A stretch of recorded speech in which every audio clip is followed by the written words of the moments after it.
like to introduce you to a humorous story. The female lead is very mischievous and naughty. Her whole gang of female friends is basically a group that wreaks havoc everywhere. Please give me a like and comment so YouTube will increase recommendations. Thank you all so much. Synopsis: my father is the most powerful minister in southern Jin. Before I was even born, the emperor had already agreed to arrange a marriage. Old friend, I want to form a marriage alliance with your family. What do you think? My father bowed and answered concisely, I obey your majesty's will. The two sides quickly reached an agreement. If a son is born, he'll marry the princess. If a daughter is born, she'll become the crown princess. But when the day of birth came, my mother gave birth to twins, a boy and a girl. My father was momentarily flustered, not knowing what to decide. The emperor just waved his hand. I won't choose, I want both. Please enjoy the story. With my status as the child of the prime minister, Marcus and I have been spoiled in every way since childhood, eating well and dressing beautifully, lacking nothing. Until the age of 5, we were still like little princes and princesses in the mansion, getting whatever we wanted. In the brilliant spring, sunlight shone on the lake's surface, ripples sparkling. A school of red carp swam in the water, their color gleaming like rubies. I stared at them without blinking, unconsciously swallowing my saliva. Hey Marcus. Arya, you should call me big brother. I pretended not to hear, treating his words as if the wind had blown them away.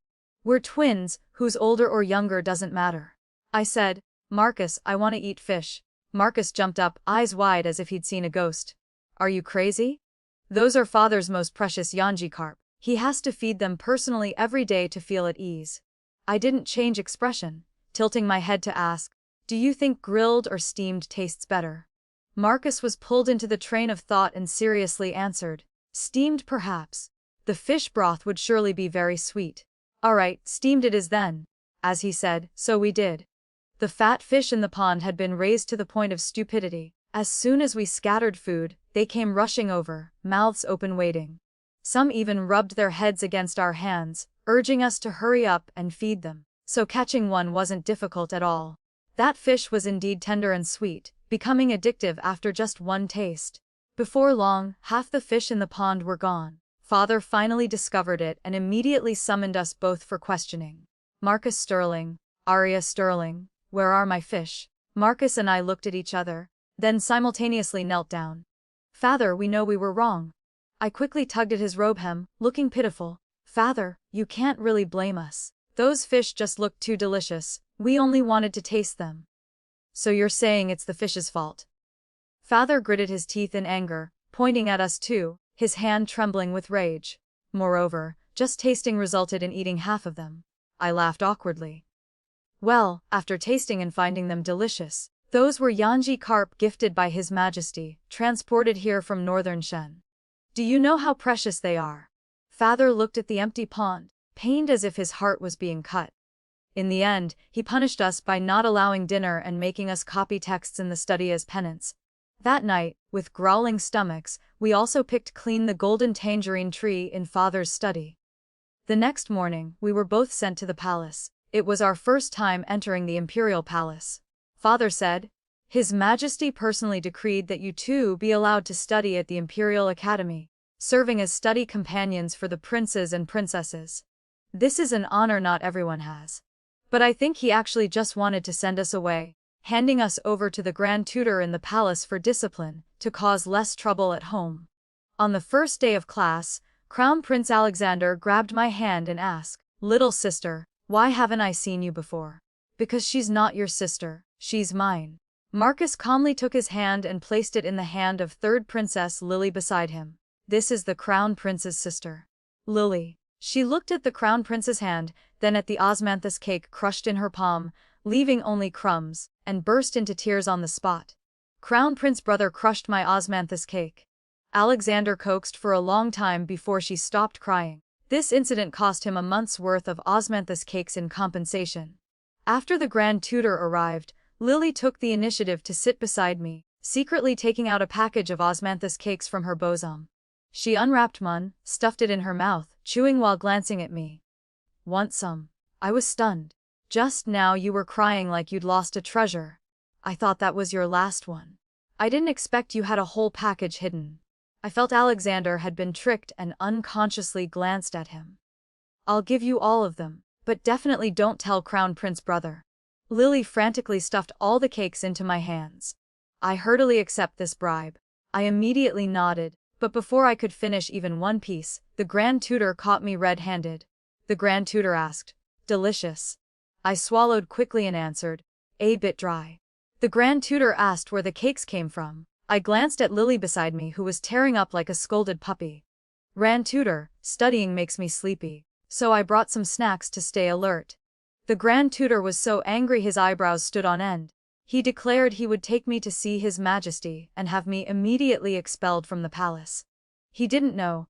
I was hoping for exactly that every single day. I immediately grabbed his sleeve, begging to go right away without delay. Alexander stood up to intervene. "Grand Tutor, Miss Sterling is still young. This is only her first day in the palace. Please consider this a momentary lapse." Lily also hurriedly stepped forward. "Grand Tutor, please forgive her. Actually, the osmanthus cakes weren't Aria's. I secretly gave them to her. I know I was wrong. Please don't send her away." In the end, the Grand Tutor reluctantly pardoned us. Unable to go home, I felt disappointed and couldn't hide it. But after the great osmanthus cake battle, Alexander, Lily and I formed a solid alliance. After class, the Grand Tutor assigned homework, ordering us to submit it on time tomorrow morning. I was devastated. I couldn't believe that even after transmigrating to ancient times, I still couldn't escape the nightmare of homework. After raising a brother for 3,000 days, the time finally came to put him to use. I turned to Marcus. "Brother, copy the homework for me." Marcus put on a pained expression. "Aria, I can't do it either." I immediately darkened my face. Such a useless brother. I turned to look at Lily. Her innocent yet foolish gaze blinded me. I had to close my eyes and look straight at Alexander. The next morning, the Grand Tutor looked at 4 identical homework assignments, so angry his eyes rolled back. He immediately made us all stand outside the academy as punishment, holding our homework as evidence. Just then, His Majesty passed by. Seeing this scene, he burst out laughing and even clapped in appreciation. "Look at this. My arranged marriages are truly brilliant. 2 pairs of childhood sweethearts, perfectly matched." It was thanks to this comment that we learned about the agreement made years ago between my father and the Emperor. When we got home, I immediately asked for the full story. Mother sighed. "With His Majesty's golden words, how could your father not comply?" Father looked at us. "Are you children not satisfied?" Marcus and I glanced at each other. Marcus frowned, clearly unhappy. I pondered for a moment. "The Crown Prince doesn't look bad. Let's just wait and see how things go." Father's expression changed several times before he finally took a deep breath and made up his mind. His Majesty hasn't formally issued an imperial decree yet. There's still time. If you really don't want this later, even if this old man has to risk his life, I'll find a way to help you escape. Marcus and I were both stunned, simultaneously lowering our heads. Father was willing to risk his life for us. How could we let him bear this burden alone? The next time we went to the Imperial Academy, Lily blocked Marcus's path, angrily warning him not to have delusions. She had never thought about marrying him. Marcus turned and left. "You're being delusional on your own. Even if you wanted to marry me, it wouldn't be my turn to nod in agreement." Lily's face flushed red. She stamped her foot impatiently, scolding non-stop. Meanwhile, Alexander walked quickly toward me, his face as red as a tomato. "Aria, don't worry. I'll definitely treat you well in the future." I calmly nodded. "The road is long, keep going, young man." From then on, the situation became clearly defined. Lily chased after Marcus while Alexander followed me closely. At first, I found it quite amusing. Having someone always trailing behind. When I was thirsty, there was water. When I was hot, there was a fan. Even during lectures, he would take 2 sets of notes, giving one to me. But being pampered unconditionally eventually made me feel awkward and then uncomfortable. That day, Alexander brought his notes again. I didn't accept them, holding up a book in my hand. "No need, I've already taken my own notes." "Why are you taking notes yourself?" Alexander was surprised, his voice full of astonishment. This question sounded like an interrogation. I got annoyed and spoke harshly. "Why can't I? Do you think I'm incapable?" Alexander was stunned by my scolding, stepping back 2 paces, lowering his head and mumbling, "I just thought you're still young, with weak hands. Writing for long would be tiring." Isn't sincerity supposed to be the ultimate weapon? I immediately felt regret, but this didn't shake my determination. I apologized to him and seriously made it clear that from now on, I would do my own note-taking. Alexander reluctantly agreed, but after writing for a few days, my hands started hurting. Don't underestimate Alexander even though he's just a 7 or 8-year-old child. He really could predict things. The grand tutor lectured a lot and quickly, so we had to take many notes. I had never practiced calligraphy before, just lying around at home, so it was easy to hurt my hand. But I didn't say anything, especially couldn't let Alexander find out. Honestly, I couldn't bear this loss of face. But very soon, he still discovered it. That day after class, he pulled me aside and looked at me very seriously. Why didn't you tell me? I played dumb. Tell you what? He frowned even higher and held out his hand. I couldn't resist him and could only extend my hand. He said nothing, just took out medicinal ointment and began applying it for me. The cool sensation was very comfortable. Looking at his serious expression, I curiously asked him, Alexander, why are you so good to me? He looked up at me once, then lowered his head to continue applying the medicine. Father Emperor said you'll be my crown princess in the future. Naturally, I must treat you well. Hearing this answer, I felt somewhat disappointed. Is that all? But that's not actually the fundamental reason. Alexander finished applying the medicine, seeming to be in a much better mood. I asked further, then what's the fundamental reason? His face immediately turned red, seeming a bit embarrassed, but he still answered honestly. I treat you well because I like you. I was shocked. What do you like about me? Alexander's eyes sparkled brightly. You're cute and very brave and righteous. When we get married, you'll definitely help me like you help Lily, right? I didn't expect him to see me as someone who takes blame for others. But when I took the blame for Lily, I really just wanted to be expelled from the palace and go home to laze around. I saw intense longing in Alexander's eyes. I rolled my eyes. You're the crown prince.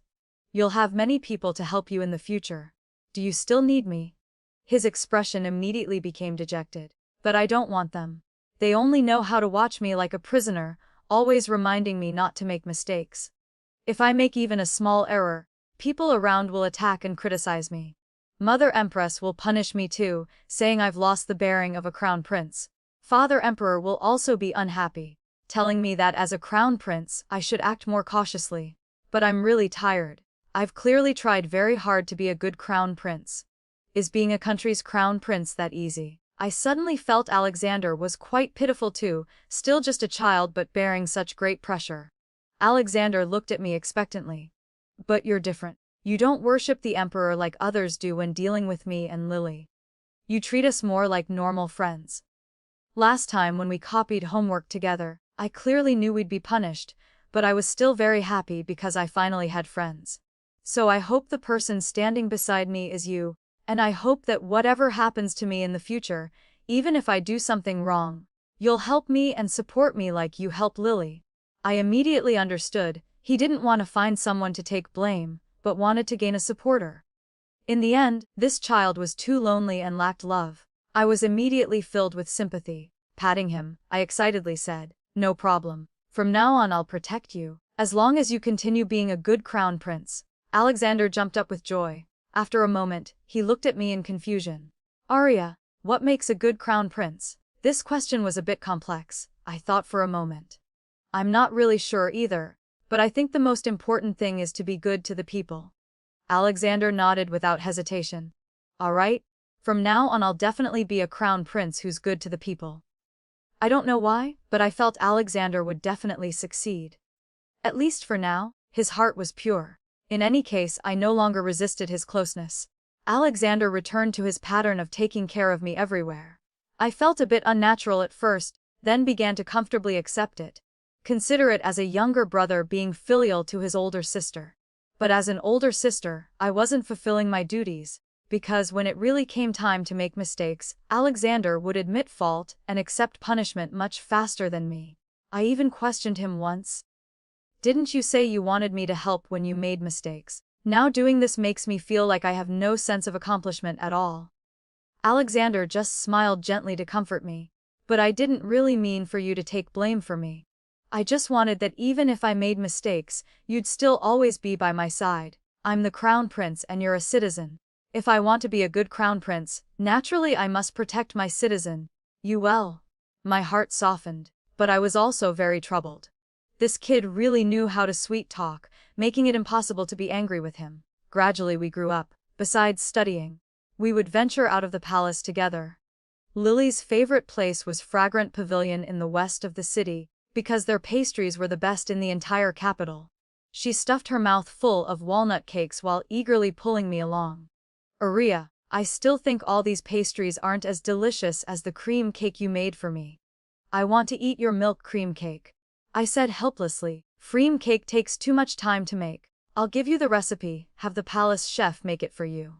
I said frankly that it was too tiring and I didn't want to make it. Aria, you're so wonderful. She immediately acted lovesick and leaned into my arms. Marcus blocked her with one hand and pushed her away. Get lost. Marcus, what are you doing? She immediately glared at him angrily. Marcus leisurely took out a handkerchief from his bosom to wipe his hands. Your hands are dirty. Don't soil Aria.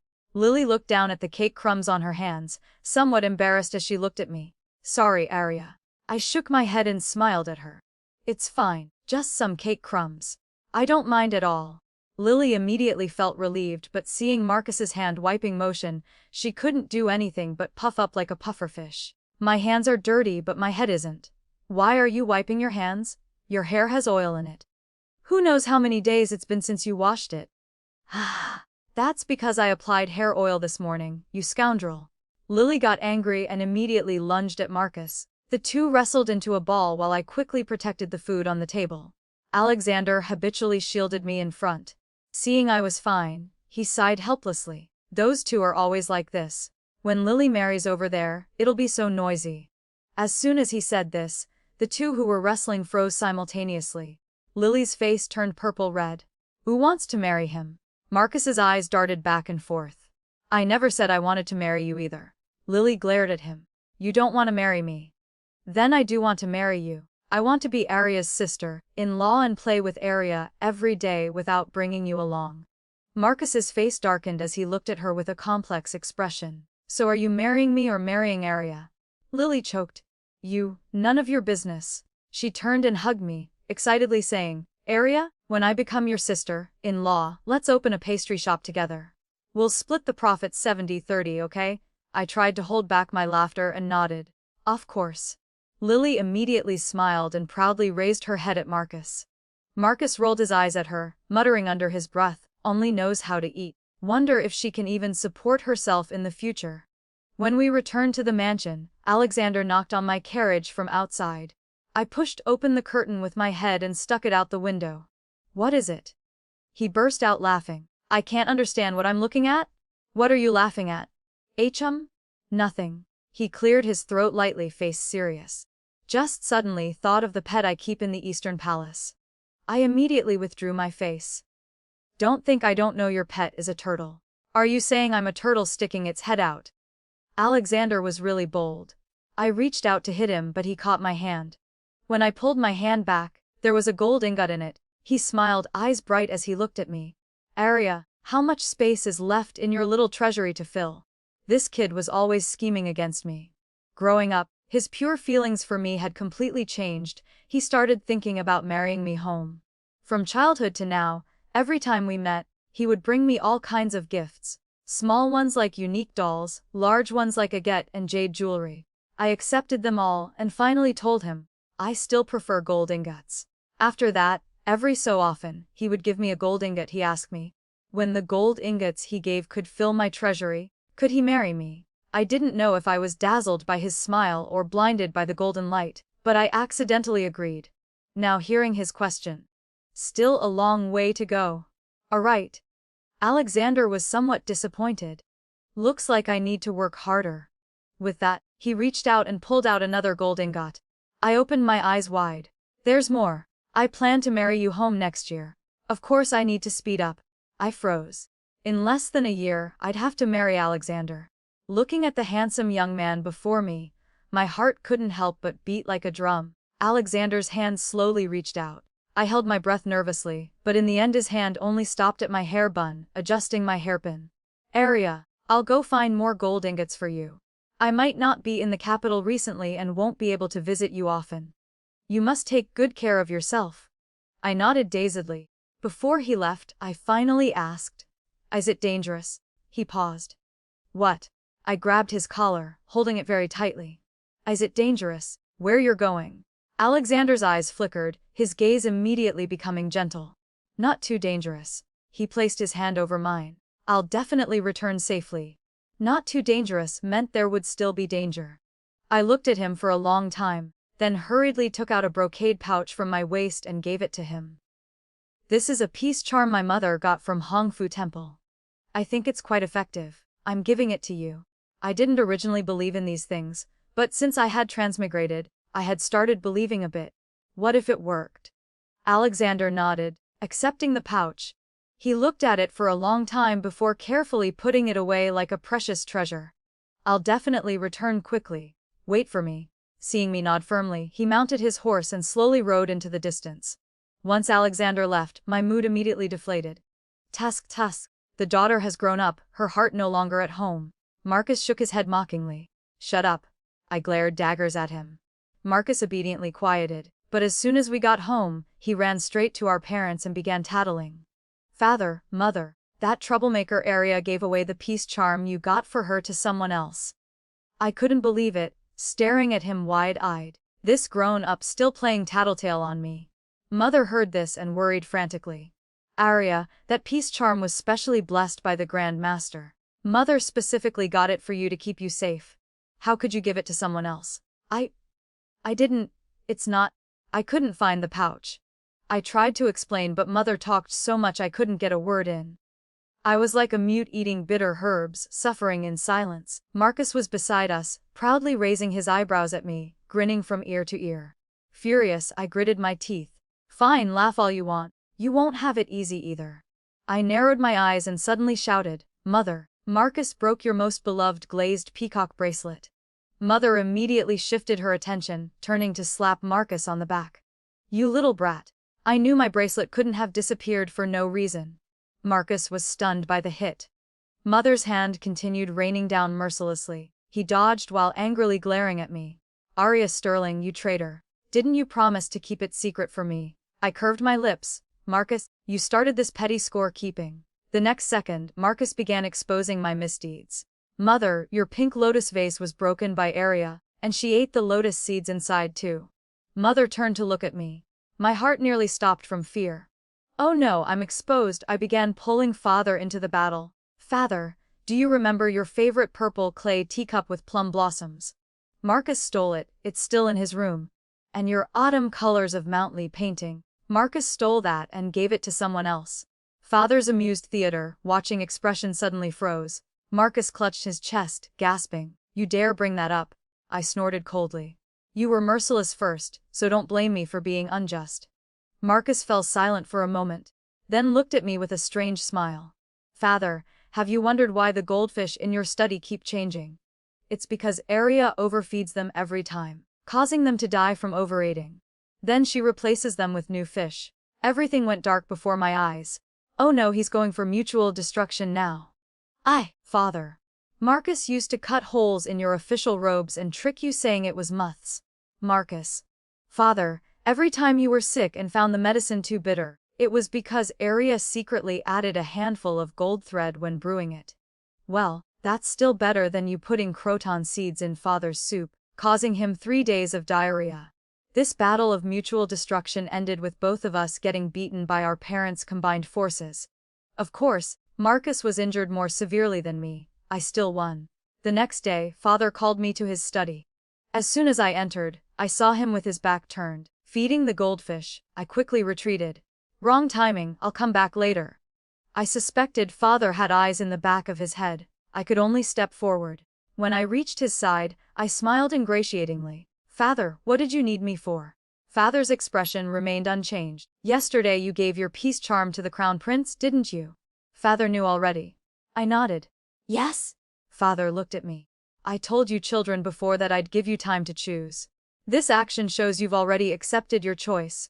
I shook my head. "I wouldn't say I've chosen yet. It's just that for now he's the best option available." Father sighed.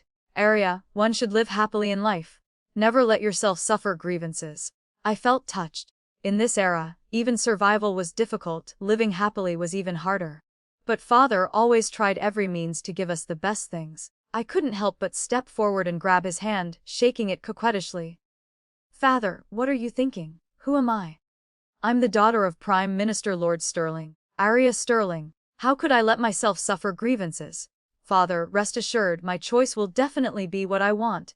Father looked at me for a long time, confirming I was sincere, before relaxing into a smile and stroking his beard. That's good then, that's good. Your silly brother, I can tell at a glance he likes the third princess. But with you, I've never been certain.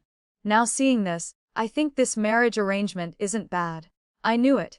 Marcus's obvious dislike for Lily. Actually, everyone could see his feelings for her. Father pulled me closer to continue advising. I'm not worried about your brother, only about you. Since childhood, whatever I arranged, you accepted. You appear understanding but actually keep everything bottled inside. I'm just afraid even if you don't like it, you'll endure and suffer in silence. Tears welled in my eyes. Before transmigrating, I was an orphan. In the orphanage, I'd grown used to reading faces and acting according to adults' moods. Only that way could I be liked by others and live better. Coming here, after having my parents' love, I gradually became more willful. But some unconscious habits remained deep in my bones. I always thought I hid it well, but father still saw through me. I leaned my head on father's shoulder, pursing my lips and whispering, "Father, I'm sorry for making you worry." Father patted my head. "Why apologize to me? We as parents will worry about you children our whole lives. I just feel touched and want to find something to do." I took the fish food. "Father, let me help you feed them." Suddenly father's expression froze. He snatched the fish food with one hand. "Go away." Looking at the large door closing before me, I shook my head sadly. A father's love is like a landslide, here one moment, gone the next. Marcus's wounds healed quickly and he was soon bouncing around again. Having seen how handsome Alexander looked riding horses, he was very envious. As soon as his wounds healed, he immediately went to the horse ranch to learn riding. Lily was also very interested in this and went along. As for me, since I'd already learned riding with Alexander before, I was too lazy to join them. So every day I was alone, if not at home, then eating at Fragrant Pavilion. Unexpectedly, a few months later I met 4th Prince Henry at Fragrant Pavilion's entrance. The emperor had many descendants, but only 3 princes were coming of age. Crown Prince Alexander ranked 2nd. Besides him there was only the eldest prince guarding the border, and this 4th prince before me. Usually the 4th prince and I studied together at the Imperial Academy. Though we didn't interact much, we were acquainted enough to exchange greetings. "4th Your Highness." Henry had a gentle, refined bearing but didn't avoid approaching me. He looked at me in surprise. "So it's Miss Sterling. Does Miss Sterling have some important matter here?" "Well, if eating counts as important matter, then yes." Henry lowered his head and chuckled softly. "Miss Sterling is indeed interesting. No wonder Crown Prince enjoys your company." I smiled politely, thinking to myself, why hasn't he left yet? Henry showed no awkwardness and asked again. "Since the Crown Prince isn't here, I wonder if I might invite Miss Sterling to dine together." Hearing this, I immediately stopped smiling, feeling something was off. It seemed I wasn't being paranoid, he was deliberately targeting me. I wanted to see what he was up to, so I nodded in agreement. Throughout the meal, Henry ordered everything, but among the dishes were several of my favorites. To say he hadn't investigated would be unbelievable. I was too lazy to beat around the bush with him and said directly, "4th Your Highness knows me quite well, even knowing what I like to eat." Henry laughed awkwardly. "If I said it was coincidence, Miss Sterling surely wouldn't believe it." "You're right, I indeed don't believe it." I fired back rapidly. The smile on Henry's face immediately stiffened. He could only say, "Not being able to open the conversation leaves me not knowing how to speak."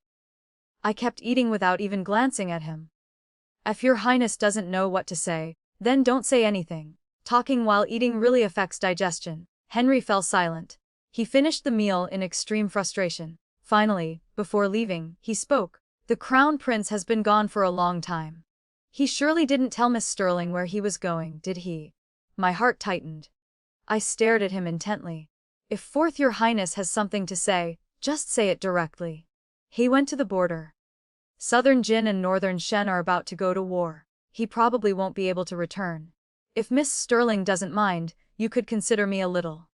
He said this with a half smile, then stuffed a jade pendant into my hand and waved goodbye. I held the heavy jade pendant, watching his retreating figure. Alexander, someone wants to dig up your corner wall, aren't you coming back? When I got home, I wanted to find father but discovered he wasn't back yet. I suddenly remembered that these past few days he'd been leaving early and returning late.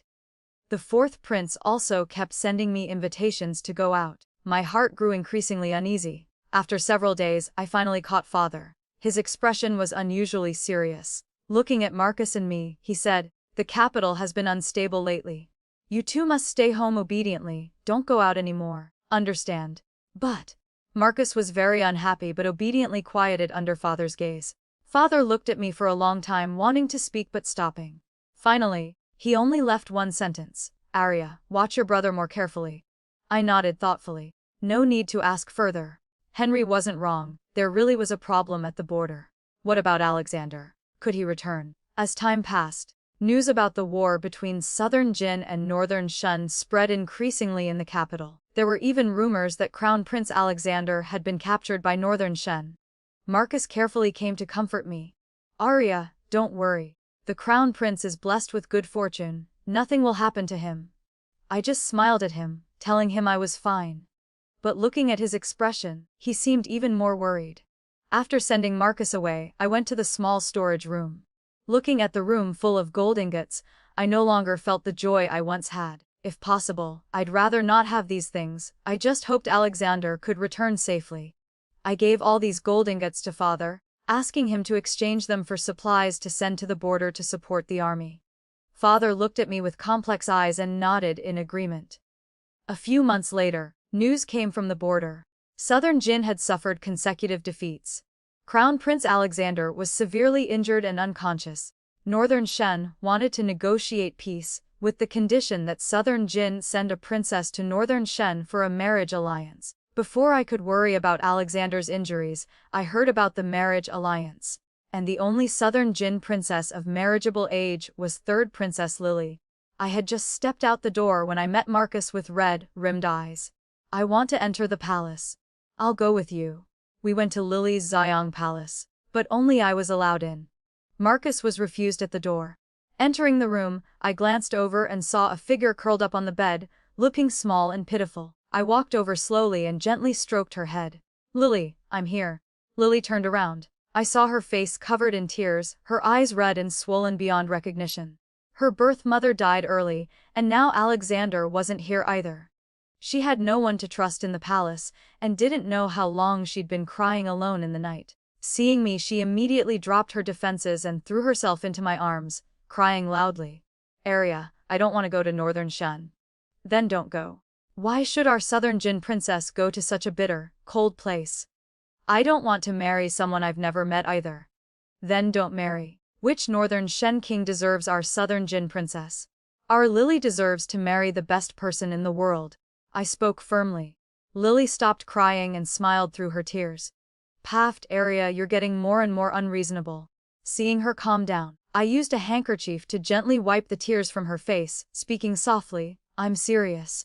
In my eyes, our Lily is the most beautiful in the world. She's more than qualified to marry anyone." Lily was touched and looked at me silently for a long time. When tears were about to fall again, she turned to look outside the door. She looked at the figure outside, asking as if unintentionally, "What about your brother? Am I more than qualified to marry your brother too?" I followed her gaze outside. A familiar figure was pacing back and forth outside the door, occasionally looking inside, anxious as a monkey with its tail on fire. I smiled and said, "Marrying him. You could marry him 800 times over and still have extra." Lily smiled too, but it was incomparably bitter. "What a pity in the end we have fate but no destiny together." I fell silent. "Lily, have you decided?" By now she had completely calmed down. "I've decided. I'll go to Northern Shen for the marriage alliance. I was born as Southern Jin's princess, enjoying all the offerings from Southern Jin's people. Naturally, I must bear the responsibilities of a princess and be responsible to Southern Jin's people. If sacrificing my happiness alone can exchange for peace between two countries, then I'm willing." She straightened her back and gazed into the distance, her voice carrying an authority that brooked no doubt. Only now did I truly feel that Lily before me had never been a weak girl, but Southern Jin's proud princess. I opened my mouth but didn't know what to say. Born into the imperial family with noble status, but ultimately unable to control one's own fate, using marriage alliances to exchange for peace with a country, how humiliating. But for the border civilians living in dire straits, they just wanted the war to stop, right or wrong. It just depended on different perspectives. And from the time I first met Lily, I knew she looked foolish and only cared about eating, but was actually a strong and intelligent young lady inside. For Lily, this was the decision she believed was right. And I never had the right to judge anything. I just looked at the figure outside the door. Won't you see him? Lily looked outside once, then resolutely turned her back, lowering her eyes. No, I'm afraid if I see him I'll regret it. I suddenly felt the same feeling father had when looking at me, a sore heartache, tears falling too. Lily, don't wrong yourself like this. Lily's eyes also reddened. She gripped my hand tightly, shaking her head with a faint smile. I'm not wrong. Being able to help His Majesty and Crown Prince brother makes me very happy. Her expression showed some worry. I just don't know if I can see Crown Prince brother one more time before leaving. I thought of Alexander far away at the border too. Alexander, we're all waiting for you. Come back quickly. After going outside, I immediately faced Marcus's expectant gaze. I shook my head. Let's talk at home. Marcus was full of doubts but still followed me out of the palace, looking back 3 times with each step. As soon as we got home, he couldn't wait to ask me, what did Lily say? Was she crying and making a fuss again?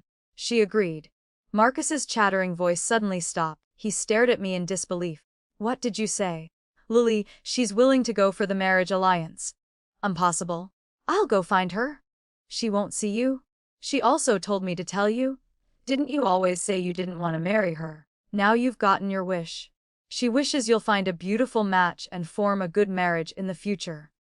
Marcus seemed struck by lightning, stepping back several paces. Like someone who'd lost all strength, he slumped into a chair. I hurried to support him. He gripped my hand tightly, looking panicked. Arya, is she saying this to blame me? All those times I said I didn't want to marry her, I was deliberately teasing her. Seeing her get angry and hit me made me happy, but that wasn't real. I wanted to wait until she came of age to marry her. With that, he shakily took out a brocade pouch from his bosom, then pulled out 2 red jade rings from inside and held them before me. Arya, look, I've already prepared the wedding rings you mentioned, and I made them myself. How could it be? How could I be one step too late? His voice was hoarse, tears falling drop by drop, and finally he began crying loudly. It's my fault. I couldn't tell her my feelings early enough. I couldn't marry her in time. Since childhood, I'd seen him in all states, but this was my first time seeing him like this. I was somewhat at a loss, patting his back to comfort him. It's not your fault. Lily knows your feelings, she's always known. This fool Marcus, we could all see his feelings. How could someone as smart as Lily not know? Marcus still looked at me in disbelief, choking out. If she knows, why would she say such things? She just wants you to stop thinking about her. Wants you to find someone you like again. She sincerely wishes you well. Marcus fell silent. He carefully put away the rings and tucked them close to his body. Then he looked at me, face deathly pale. Arya, help me tell her, I don't accept her well wishes. With that, he turned and left. That night, Marcus went to father's study. I don't know what they discussed. I only know that the next day, Marcus went to the military camp outside the city. Before leaving, he came to find me. His face had returned to its previous playful smile. Sister, I've found my life's aspiration. I want to join the army and become a great general, protecting our homeland. But I won't be able to protect you anymore. You must take care of yourself. With that, he patted my shoulder and turned to leave. The youth who only knew how to play seemed to have matured overnight. Looking at his retreating figure, I couldn't hide the sadness in my heart. Tears naturally fell. I couldn't help calling after him. Brother, don't overwork yourself in the barracks. Make sure to take care of your health. Marcus stopped and turned back, eyes also red. He quickly walked back and hugged me, speaking softly. After all these years, hearing you call me brother wasn't easy. Arya, I'm leaving. Take care of yourself. I cried until I couldn't breathe, nodding continuously. Later I told Lily about Marcus joining the army. She was silent for a long time, somewhat puzzled. He's always been afraid of hardship. Why would he do this? That's right, we all knew Marcus feared hardship. He used to complain about leg pain when learning horse riding, yet now he wanted to go to the military camp. I pretended to smile lightly. Who knows what madness struck him? He said he found his life's aspiration or something. Said he wanted to become a great general protecting our homeland. After Lily heard this, her eyes grew moist. She closed her eyes and murmured, "Was it necessary?" I knew she understood. Marcus joined the army only because Southern Jin's defeats forced her into the marriage alliance, and he wanted to win. Even if he wins, I still can't return. Lily gripped both hands tightly, her voice as soft as a sigh. Since the marriage alliance edict was issued, Marcus didn't return. He only sent someone to deliver a letter and a ring. I gave the items to Lily. She read the letter and burned it. When putting on the ring, she cried inconsolably. "Arya, he told me he's giving me the wedding ring, considering that he's married me for this lifetime." She looked at me and smiled, but to me that smile was incomparably ugly. She said, "How wonderful.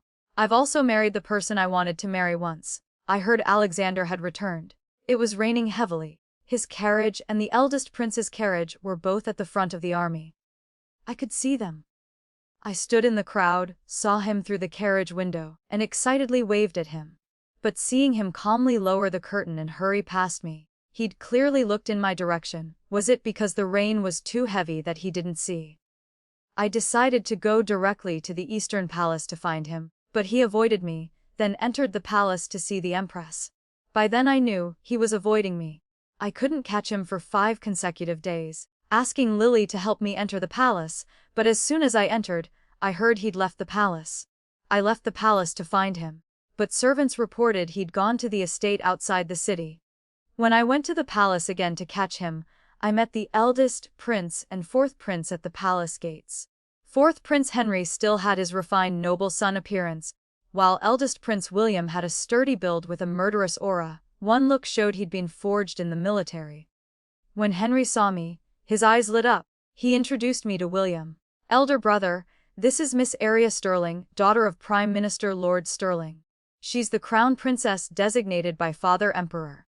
William raised an eyebrow with interest, looking me up and down. Murderous intent pressed forward. I calmly curtsied. "Greetings to the eldest and 4th Your Highnesses." A flash of surprise appeared in William's eyes. He turned to rebuke Henry. "4th brother, don't speak carelessly. Miss Sterling is still unmarried in her boudoir. Wouldn't saying such things damage her reputation?" Then he looked at me with deep eyes. "Moreover, with the crown prince in such a state, about to be deposed, what crown princess are we talking about?" These words were deliberately said for me to hear. He just wanted to see my reaction. I tried to stay calm, but my heart couldn't help panicking. What finally happened to Alexander? Why would he be deposed? "Oh dear, I misspoke. Sorry, Miss Sterling." Henry hurriedly apologized, face full of self-reproach. I looked at him coldly as he performed, leisurely speaking. "It's fine. It's not the first time 4th Your Highness has spoken without thinking. I'm used to it."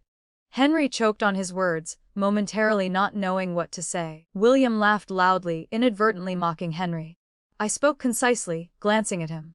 Southern Jin suffered consecutive defeats, forcing the 3rd princess to go to Northern Shen for a marriage alliance to pacify the war. She's leaving soon. I need to spend more time with her before she goes. If Your Highnesses have no other matters, I'll take my leave first." William's laughter suddenly stopped. He couldn't laugh anymore because he was the one who lost that battle. Looking at their ashen faces, I left satisfied.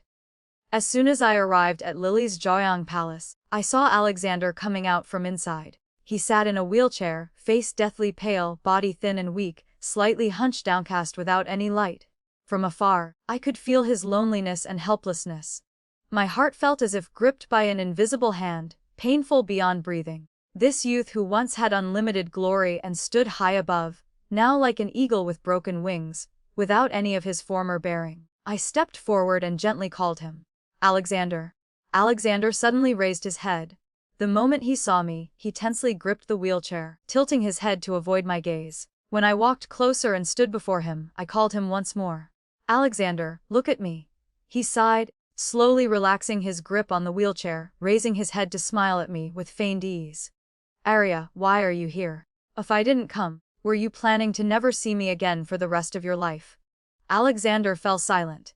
His silence gave me the answer, but I wasn't satisfied with it. I raised my hand and slapped him. Alexander was stunned by the slap. Before he could react, my hand rose again. The guards nearby surrounded us. Alexander grabbed my hand and shouted at the guards trying to rescue him to stand down. Even now, what he cared about first was still me. After everyone left, he looked at me in disbelief. Arya, what are you doing? What am I doing? Can't you see what I'm doing? I angrily shook off his hand and raised it again. Alexander grabbed me again, looking helpless. Arya, I'm still a patient, so what? You look quite energetic to me. Almost recovered, right? These past days, leading me around the palace like walking a dog, was it fun? I pointed at his face and scolded. After scolding, I squatted beside him and cried. Alexander, you heartless person.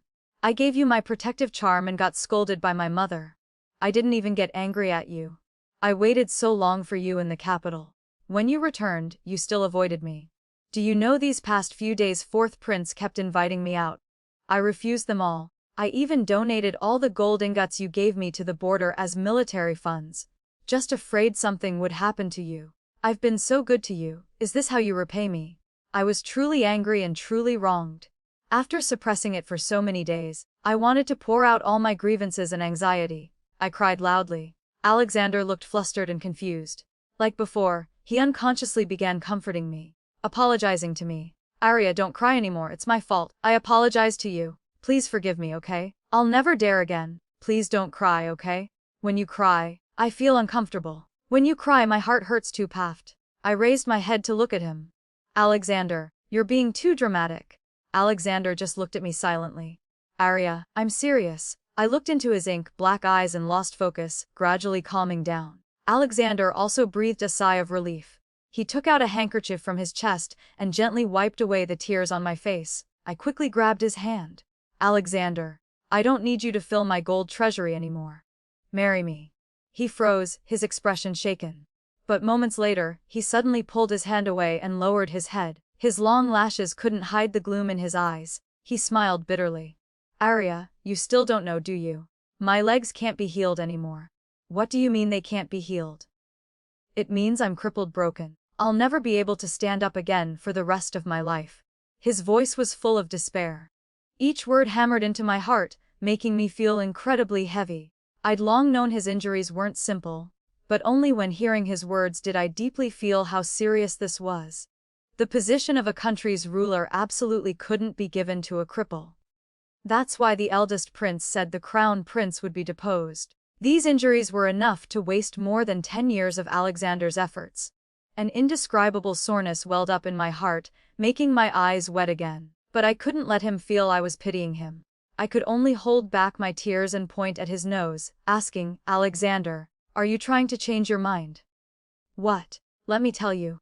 Once you've said you'll marry me, you must marry me. I don't care if you're crippled or broken. As long as you're not dead, you must marry me. Do you hear me? Alexander stared at me unblinkingly, his eyes gentle as if containing a whole spring pond. He raised his hand. Just when I thought he would give in to me, he made a strange gesture. I looked confused. A group of guards surrounded me. Arya, I don't want you to wrong yourself for me, so don't blame me. Finally, Alexander looked at me deeply, gritted his teeth and turned away, closing his eyes. Take Miss Sterling back to her mansion. Be careful, don't let her get hurt. Alexander. I glared at him. By the time I woke up again, I was already home. That jerk Alexander had drugged me to knock me out.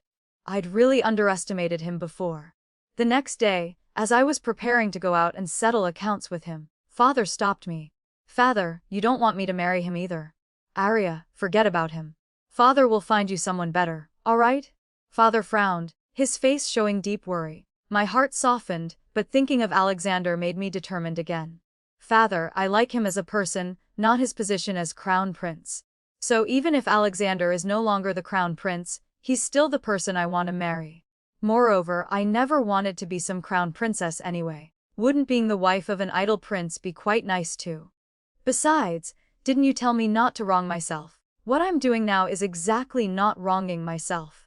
At first father seemed indifferent, but when he heard my last sentence his expression changed. You child. I've spent my whole life scheming and calculating, climbing to this position without encountering any difficulties. But I've been stumped by you two unfilial children. It really gives me a headache. He sighed, pointing at my head with an expression of not knowing what to do with me. I immediately acted coquettishly. Father, let me massage it for you. Get out, get out. Father pushed me away. Go find your little lover. This is permission. I cheerfully saluted him. Yes, my wise and decisive father who sees far and thinks broadly, no one can compare. Leaving the house, I went straight to the Eastern Palace, banging loudly on the door. Alexander. Don't hide inside without making a sound. I know you're home. If you had the guts to drug me, have the guts to open the door. After shouting for a while, I was invited inside. As soon as I entered the study, I saw Alexander sitting at his desk, hands supporting his forehead, eyes closed while continuously shaking his head. As soon as I sat down, we both spoke simultaneously. Do you know you're wrong? Why did Lord Sterling let you out? I rolled my eyes after hearing this. So father was deliberately waiting for me. Turns out it was your doing. Alexander's gaze wavered. It wasn't exactly my doing. We had already discussed it. So you two colluded to do bad things, birds of a feather? Alexander took a deep breath. From now on don't say things like that. I don't care. Neither of you are good people anyway. Fortunately, I've convinced father. After I finished being angry, I just felt my mouth bitter and tongue dry. Alexander considerately pushed his tea cup toward me. I took the tea, drank it in one gulp, then set it down for another cup. The corner of Alexander's mouth lifted slightly as he watched me, shaking his head with a light laugh. He reached for the teapot but discovered that sitting like this, he couldn't reach it at all. The smile on his face immediately vanished. My heart clenched. I quickly handed him the cup. Alexander took it, poured tea, then silently handed it back to me. He didn't say anything, but I could feel the thick pain emanating from his beautiful eyes. He laughed mockingly. Arya, look now I can't even pour you a cup of tea. How can I give you happiness? My heart ached. I pitied him, but at the same time I was very angry. Alexander. Whether I'm happy or not isn't for you to define. How do you know the happiness you think is right is what I want? I only want the happiness that I think is right. Alexander looked at me somewhat surprised, his gaze hazy. But Arya, you deserve the best things in this world. I don't want you to wrong yourself for someone like me. I felt anger rising up. This kind of talk again. I'd wanted to refute him before, but ended up being drugged. This time I kicked off my shoes and ran in front of Alexander, pinching his face into a goldfish mouth. I pressed my face close to his, speaking seriously. Alexander, am I wronging myself by marrying you? It's not what you say it is. Why don't you think about whether I'd be wronged marrying someone else? I like handsome men. Could other young masters be as handsome as you? I like bullying people. Would other young masters let me bully them freely? I also like someone loyal to me. Could other young masters like me as much as you do? Alexander pursed his lips in thought. After a moment, he shook his head. Seems not. There aren't many in the capital more handsome than me to begin with, and even if there were, their personalities aren't approachable. Even if they were, they couldn't like you more than I do. Hearing his words, I nodded satisfied. Seems I've successfully tricked him. But after a while Alexander changed the subject. But Arya, you can't have such high standards. After all, I'm already a cripple. When saying this, he carefully lowered his head to look at his legs. His hands gripped tightly, his fingernails digging into his flesh until they bled without him noticing. I'd never thought I'd see Alexander so inferior and timid. My nose stung with pain, my eyes also getting a bit wet. I quickly squatted down and pried his hands open, blowing, puff puff, on the wounds. Alexander. When you're like this, I feel bad too. Alright, I won't be like this anymore. Sorry Arya, don't cry. Seeing my tears, Alexander immediately began apologizing. His unreasonable apologies made me want to cry even more. I punched his shoulder. Alexander, it's all your fault. You spoiled me into what I am now. You have to take responsibility. I won't look for anyone else. What if I casually marry someone and later when I'm angry I hit him, but he hits back? What if he doesn't like me later and marries another woman, favoring concubines and destroying his wife? Alexander, you said before that no matter what happened to you, you'd stand by my side. But why do you want to push me to someone else now? I don't want anyone else. I only want you. Alexander's warm fingertips gently caressed my face. Each stroke took away a tear from my face. His eyes greedily watched me intently, as if not wanting to move away for even a minute or second. His gaze was gentle yet passionate. I blushed under his stare, tooting my head to hide, but he grabbed my arm and pulled me into his embrace, sitting on his lap. I worried about his leg injury and unconsciously wanted to stand up, but he held me tightly, placing his head against my neck. I didn't dare move, only hearing a lingering, long sigh sound in my ear. Arya, once you've decided, don't regret it. After that day, Alexander seemed to awaken. He no longer refused my approach. He began telling me about things at the border. It turned out he went to the border to investigate who was behind Southern Jin smuggling military weapons to Northern Shen. Originally planning to investigate secretly, but somehow his whereabouts were exposed and he was surrounded by Northern Shen's army. If he hadn't secretly brought many shadow guards, he probably would have lost his life there. After barely escaping the encirclement, he sent signals for reinforcement from Southern Jin's army. The army, led by the eldest prince, was slow to arrive. Only when Alexander killed Northern Shen's general and fell from his horse did William hurry over. Alexander's serious injuries hadn't healed when Northern Shen used the excuse of their general being killed to deploy troops. In the end, Southern Jin was defeated and forced into a marriage alliance. After hearing his story, I thought for a moment and said, "I'm afraid there's a mole in your team." Alexander nodded. "I've realized this too, but I didn't expect them to be so ruthless, directly conspiring with Northern Shen to ambush and kill me. Could it be the eldest prince? After all, his delayed reinforcement was also an important reason for Alexander's serious injuries." Alexander's hands unconsciously tapped on the table. "I'm not certain either, but if not him then it's fourth brother." Fourth Prince Henry was indeed suspicious. When there was no news yet in the capital, he came looking for me, even saying he was afraid Alexander couldn't return. But for the moment we couldn't figure out a conclusion. I looked at Alexander and asked him, "You've visited Lily, right?" "Yes." Alexander's expression was somewhat gloomy. "This happened because of me, yet I can't ask Father Emperor to revoke the edict. As her brother, I've failed her." Alexander's interlaced hands placed on his lap trembled continuously. I held his hands and said, "This isn't your fault. Lily won't blame you either. But I can't help blaming myself. When I visited her, she even lied to me saying she'd wanted to see the snow scenery in Northern Shen for a long time, telling me to heal well and not worry about her." Alexander's voice was hoarse, tears falling continuously. I didn't know how to comfort him. I could only keep rubbing his back. In the following days, under my persuasion, he no longer hid his illness from doctors. He decided to try once more. Then the imperial physician told him, "If you persist with daily medicinal baths, combined with acupuncture and massage, practicing more, there's perhaps still a possibility of standing up." Alexander was overjoyed to the point of madness and began focusing on his leg injury every day. The treatment progressed gradually, but every day he would take advantage of, when I wasn't paying attention, to secretly try standing up from the wheelchair. He fell almost every time, then had to spend a long time crawling back up into the wheelchair. When I arrived, he would pretend nothing had happened, calmly smiling at me. If I hadn't been curious and secretly piqued during his acupuncture session, seeing his legs covered in bruises, I probably really wouldn't have known anything. But even though I knew, I wouldn't say anything. Because that was the only dignity he had before me. I couldn't be cruel enough to destroy even that bit of self-respect. I could only silently watch him fall in pain then crawl back up, fall in pain then crawl back up again. At court, discussions about deposing the crown prince grew increasingly heated. Finally, a conclusion was reached before New Year's. The day the edict deposing the crown prince was issued, Alexander was extraordinarily calm. I was somewhat worried, but he comforted me saying, "Wasn't this decided long ago? There's nothing to be sad about." But that night, he still stayed awake all night.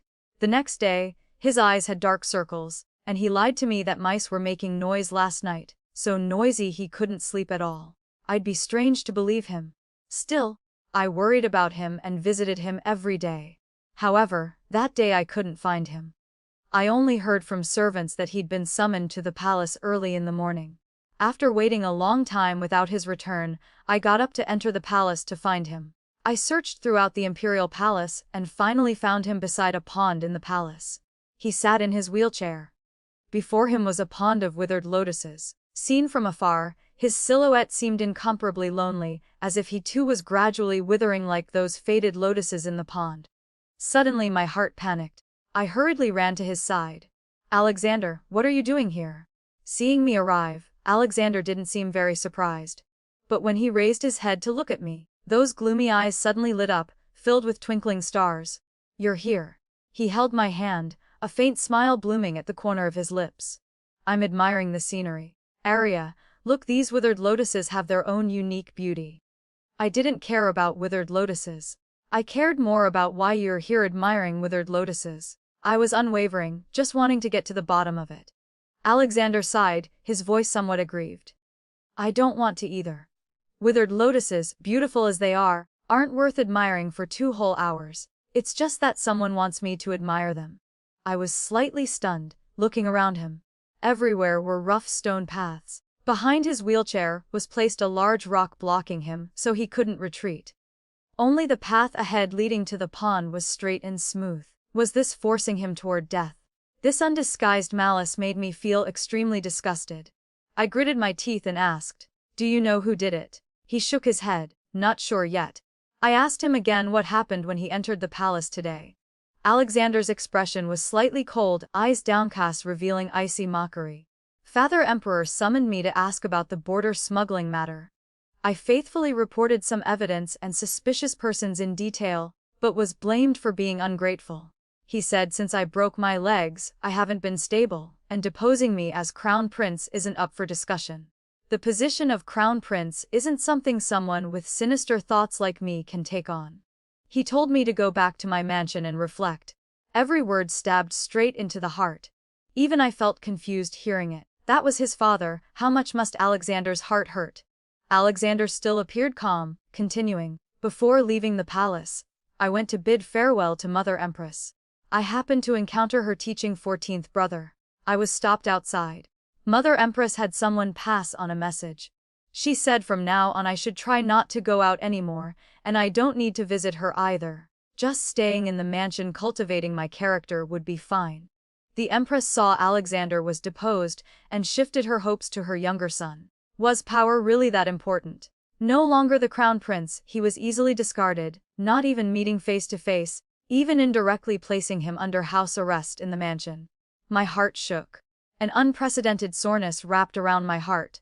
I just felt my chest tight and congested. "Alexander, they don't need you but I do. You must not give up on yourself." I gripped his hand tightly, wanting to comfort him. Alexander looked at me and smiled gently. "Don't worry. I have nothing left to give up except you and this life of mine. And these 2 things I won't let anyone take away." After hearing Alexander's words, I finally felt somewhat relieved. The mastermind behind this was so vicious, able to command so many people in the palace to harm Alexander. They must have high status and great power. We're in the light while they're in the dark. For now we can only be more careful and guard against them. After taking Alexander back to his mansion, I felt uneasy because Lily was also in the palace. I went back to visit her. When I entered Joyong Palace, she was embroidering sachets. I asked curiously, "Lily, why are you making these? You never liked needlework before." Lily smiled with curved eyes. "I'm embroidering them for you and Crown Prince brother. You 2 are getting married next year.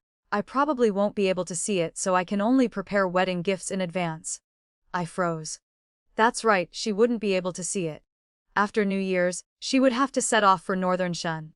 My eyes suddenly reddened. Lily quickly ran over to cover my eyes, warning, "No crying. You've cried enough before. We won't see each other anymore after this. Now we see each other one less time. Each meeting is precious, so now every time we meet we must be happy." Hearing her say this made me want to cry even more, but I still held back my tears and nodded repeatedly. Only then did Lily let go. Seeing I wasn't crying, she breathed a sigh of relief.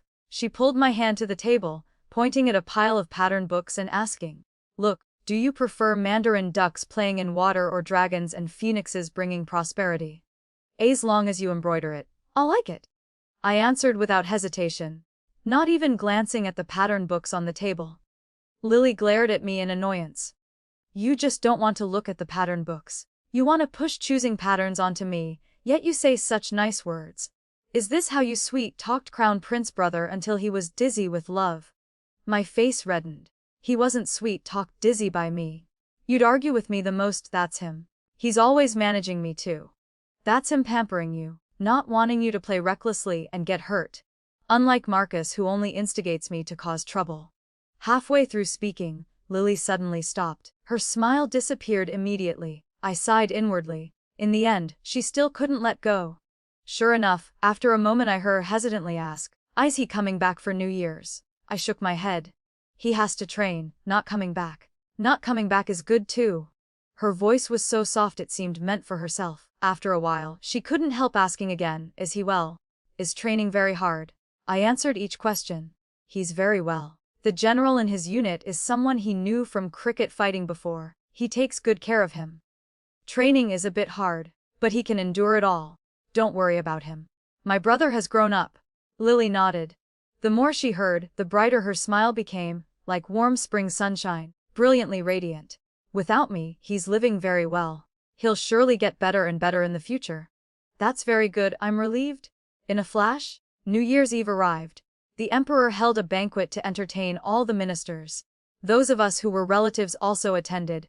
I hid behind father entering the hall. From afar I saw Alexander sitting alone in front, calmly watching the ministers exchange wine cups, as if none of it concerned him. I watched him for a while before he noticed me. He nodded at me, his face immediately relaxing. I winked at him. He smiled lightly, pointing at a pastry on the table with his hand. I looked at my table, found that pastry, picked it up to taste. My eyes lit up. Not bad, exactly the flavor I like. Alexander really understood me. I gave him a thumbs up in praise. While eating halfway, the emperor arrived. He looked much older than the last time I saw him. It seemed the recent court instability had consumed much of his energy. After saying a bunch of polite words, a gaze descended from on high. Long time no see. Lord Sterling's daughter has grown so much. She's probably reached the appropriate age for marriage, hasn't she? I suddenly felt like I'd been called on while goofing off in class. I panicked a bit and looked toward father. Father clasped his hands in salute. Your Majesty, I can't bear to let my daughter leave home. I want to keep her for 2 more years. There's no rush for marriage. The emperor glared at him after hearing this, waving his hand. Lord Sterling, that's not right of you. She's of age, even if not urgent. This marriage should be settled first. Father looked ashamed. Your Majesty is right. The emperor held his wine cup, continuously swirling it. I'm sure Lord Sterling still remembers our agreement. I dare not forget my promise with your Majesty. My daughter and the second prince have known each other since childhood. They could be called childhood sweethearts with mutual affection. Their marriage should indeed be settled properly. My face heated up a bit. I raised my head and exchanged glances with Alexander, then immediately lowered my head. The emperor paused for a moment, put down the wine cup in his hand, raised his head to look at father, full of authority. The childhood sweetheart of Miss Sterling isn't just the second prince alone. And I remember what I promised Lord Sterling for Miss Sterling was clearly the position of crown princess. Now the second prince has been deposed. The whole venue fell silent. The crown prince position was still vacant, but a crown princess appearing first, who wouldn't overthink this? My heart panicked. Even my palms were sweaty. I raised my head to look at Alexander. His whole body trembled slightly. He pursed his lips tightly, his gaze cold, with a murderous air between his brows that made people fearful. Father remained as calm as ever. He smiled. Crown prince or prince, aren't they all your Majesty's sons? I think the second prince is very good. They're all my sons. The emperor frowned for a moment, then suddenly clapped and laughed loudly. Lord Sterling speaks correctly. Father stroked his beard, smiling without speaking. The emperor changed the subject again. But I feel there's still a difference between crown prince and regular prince. After all, the one who can ascend to the emperor's throne can only be the crown prince. Among my remaining princes, who do you all think deserves this crown prince position? As soon as these words came out, everyone lowered their heads, silent as cicadas. Father's face also became obscure. The emperor's gaze swept over everyone in turn, sighing. Are my words that frightening? No one dared answer. He suddenly coughed violently, unable to stand straight. Everyone hurriedly called for the imperial physician. The emperor raised his hand to stop them, looking toward me. Since no one dares answer, then let Miss Sterling choose. Having the future crown princess decide who selects the crown prince, doesn't that sound good? With that, he was supported away from the banquet by eunuchs. From that day on, the eldest prince frequently visited our home. The fourth prince also continuously sent gifts. I hid in father's study, unconsciously kept throwing fish food into the pond. Father beside me wanted to speak, but couldn't. Finally he couldn't help snatching the fish food from my hand. Stop feeding them. Feed more and I'll have to change the fish again. With no fish food in hand, I sighed looking at father. Father, do you think His Majesty has gone mad? Ooh, watch your mouth. You don't want to live. Father was so scared he dropped the fish food. I lowered my voice. Father, what is His Majesty really thinking? Having me choose a crown prince for him. You think too highly of yourself. Father picked up the fish food and glared at me. You don't believe it either. But why is he playing this game? It's giving me such a headache. Father's expression also became serious. His Majesty's health has been getting worse lately. I'm afraid he doesn't have much time left. He'd already groomed a crown prince well, but now that one can't take on this heavy responsibility anymore, he must quickly choose a new successor.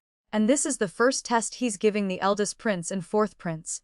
So my marriage was just an exam question in others' eyes. How absurd. What can this test? I was somewhat confused. You really think the focus is on you? The people they want to win over are me.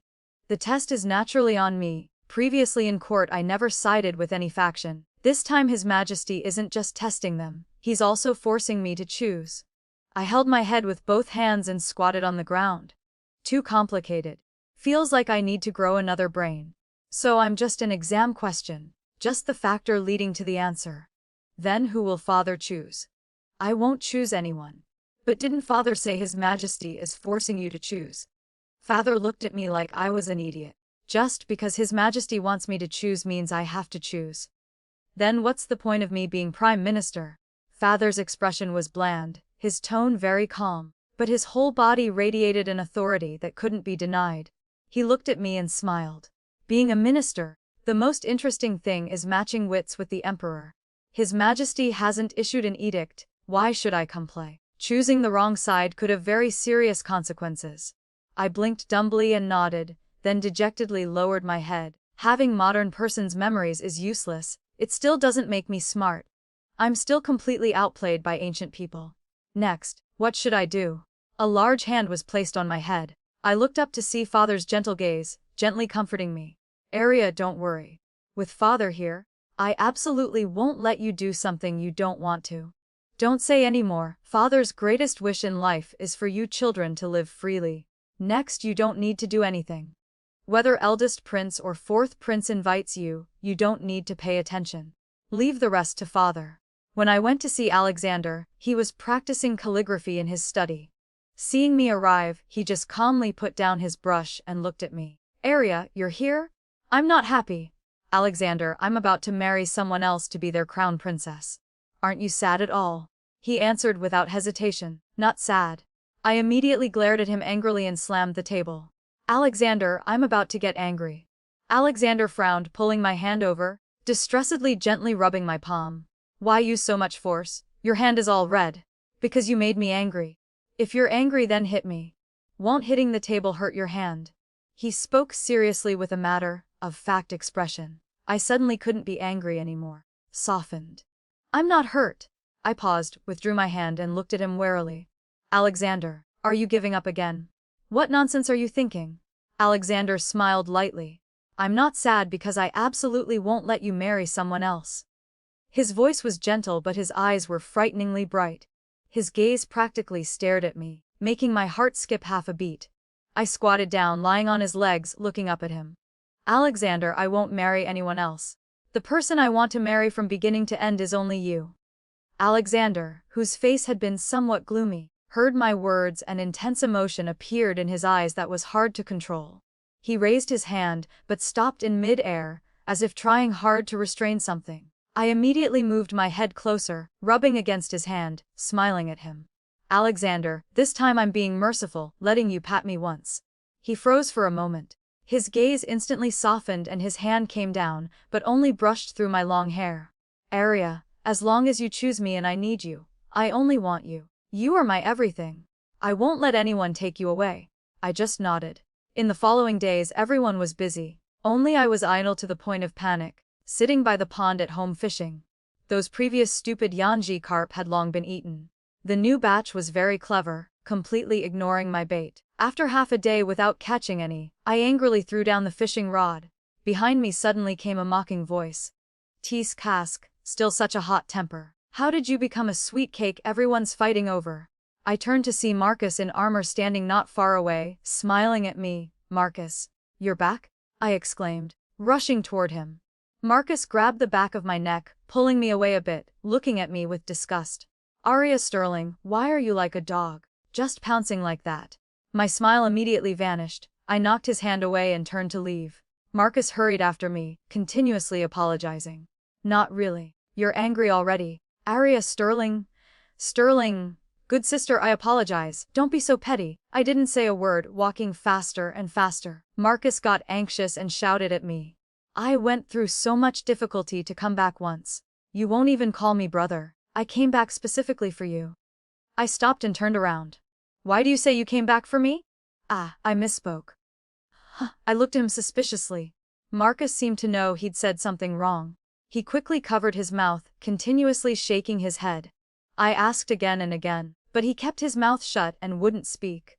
When I pushed too hard, I went to the pond's edge threatening him. Marcus, if you don't tell me, I'll jump in to feed the fish. The new fish can't eat you. Marcus muttered under his breath. I heard that. I gritted my teeth looking at him, pretending to jump. Finally he panicked. Alright, I'll tell you, okay? Actually, father told me to come back. My expression was puzzled. I looked at him. Marcus's face was extremely aggrieved. He pulled me aside and explained in a low voice. Eldest prince and fourth prince, don't you not want to marry either of them? I stared wide-eyed, looking at him in disbelief. You? Marry? Marry my ass. Father means for me to interact with them. Then why? So Marcus interacting with princes, wouldn't that also be taking sides in His Majesty's eyes? I didn't understand. Marcus was also confused. Let's go ask father. Father's face was full of I've been clever my whole life. How did I have two idiots like you? That was hard to put into words. What's my status? What's your brother's status? Can we be the same? Interacting with princes, for me it's forming factions. For your brother? Your brother is what? Marcus asked curiously. Father glared at him unhappily. He's a blockhead soldier. A small soldier interacting with princes, what can he do? What can it prove? I'm already a company commander now. Marcus retreated aggrievedly. I looked at him surprised. Wow, promoted pretty fast. Father looked down on him. Father is the prime minister, below one person, above 10,000. A tiny company commander, you dare speak up. When you become a great general someday, then talk. Marcus's face reddened, not knowing if from anger or embarrassment. Father's expression remained unchanged. In short, with both eldest prince and fourth prince you must interact with both. Marcus dejectedly nodded. I understand. I suddenly understood, choosing both sides was equivalent to choosing neither. Even if discovered, it wouldn't matter. With Marcus's status, at most he'd just get beaten with sticks. Thinking of this, I felt somewhat sorry for Marcus, but also somewhat touched. After all, he was doing this for me. Marcus was indeed talented at making friends. He quickly became close with both the eldest prince and fourth prince, like a master of time management, completely preventing either from noticing. Alexander was also very busy. Every day he didn't know what he was doing, even the time we met decreased.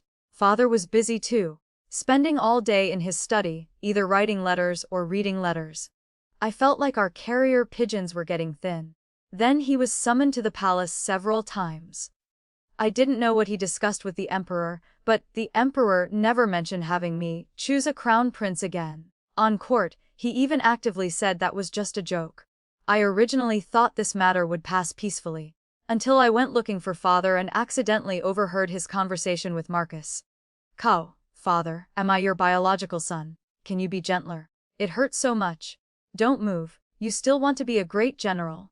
You're begging for mercy just from changing bandages. Generals are people too. Getting hurt hurts. Shut up. Knowing this assassination attempt was the eldest prince's test, why didn't you dodge? Assassinate Marcus, and he got injured. I pushed open the door without hesitation and entered. Seeing his shoulder covered in blood, my eyes immediately reddened. What happened? Area, it's fine. I just accidentally got hurt while sparring at the martial arts platform. Just a small injury. Marcus was clearly somewhat panicked. I grabbed him wanting to see the wound clearly, but he kept struggling, not wanting me to see. Oh, just a small injury really. It's fine. Shut up, I scolded him. Only then did he stop struggling. That wound on his left shoulder was a penetrating injury, looking like an arrow wound. My tears immediately fell. Marcus, stop lying to me. I already know everything. Are you stupid? When arrows fly at you, if I dodge, what about you? Marcus reached up and flicked my forehead. His strike was neither light nor heavy, hurting just enough to make me jump in place. My tears also held back. I covered my forehead, both hurt and angry. At worst I'll just marry. No need for you to risk your life like this. That arrow, if it had been off by just a bit and hit his chest, it would have been a fatal injury. In this era, even immortals couldn't save him. Marcus looked at me jumping on one foot and laughed happily. Haha, that won't do. I'm your big brother. How can I watch my little sister sacrifice her lifetime happiness? What big brother? You were only born 1 hour earlier than me. That still makes me your big brother. I was furious but couldn't say anything to refute. Marcus showed his white teeth, smiling proudly. Father watched us too and sighed. All right, this matter is settled.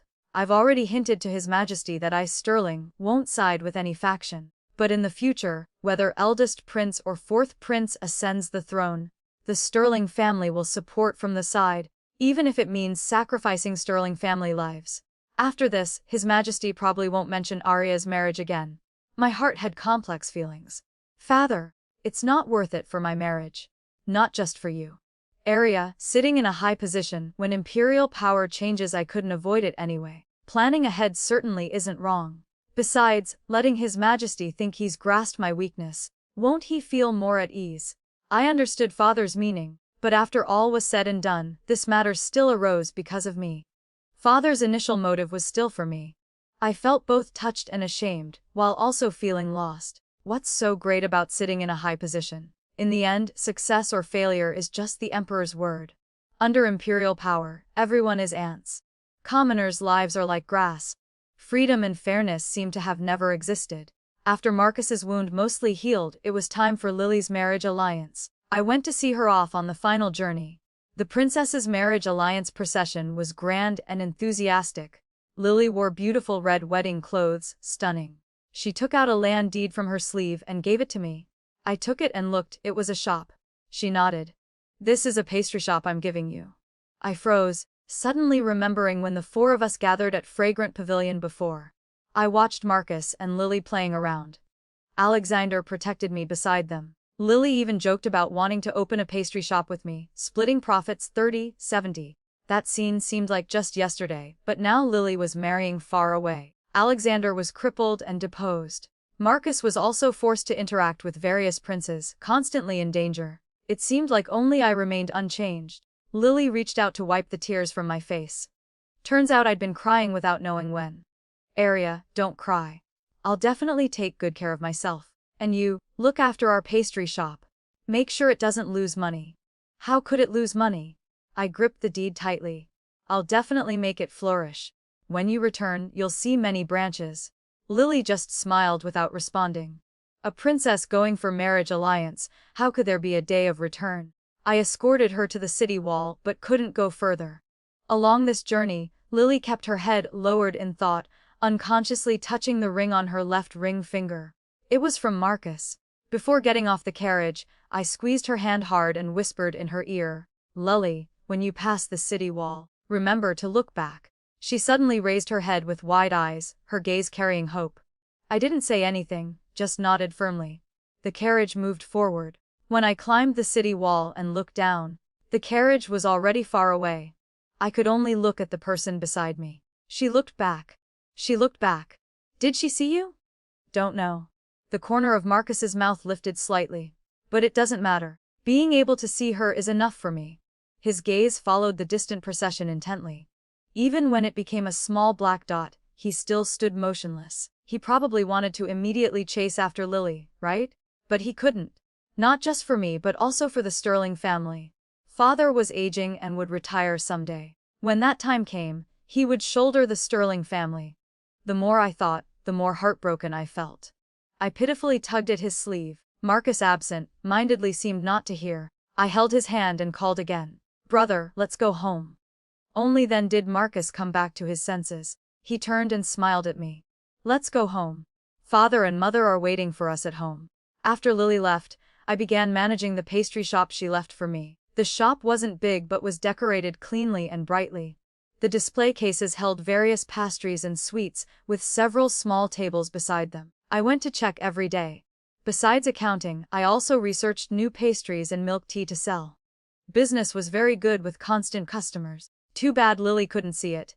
Father and Alexander were still very busy. I heard from Father that His Majesty's health was declining.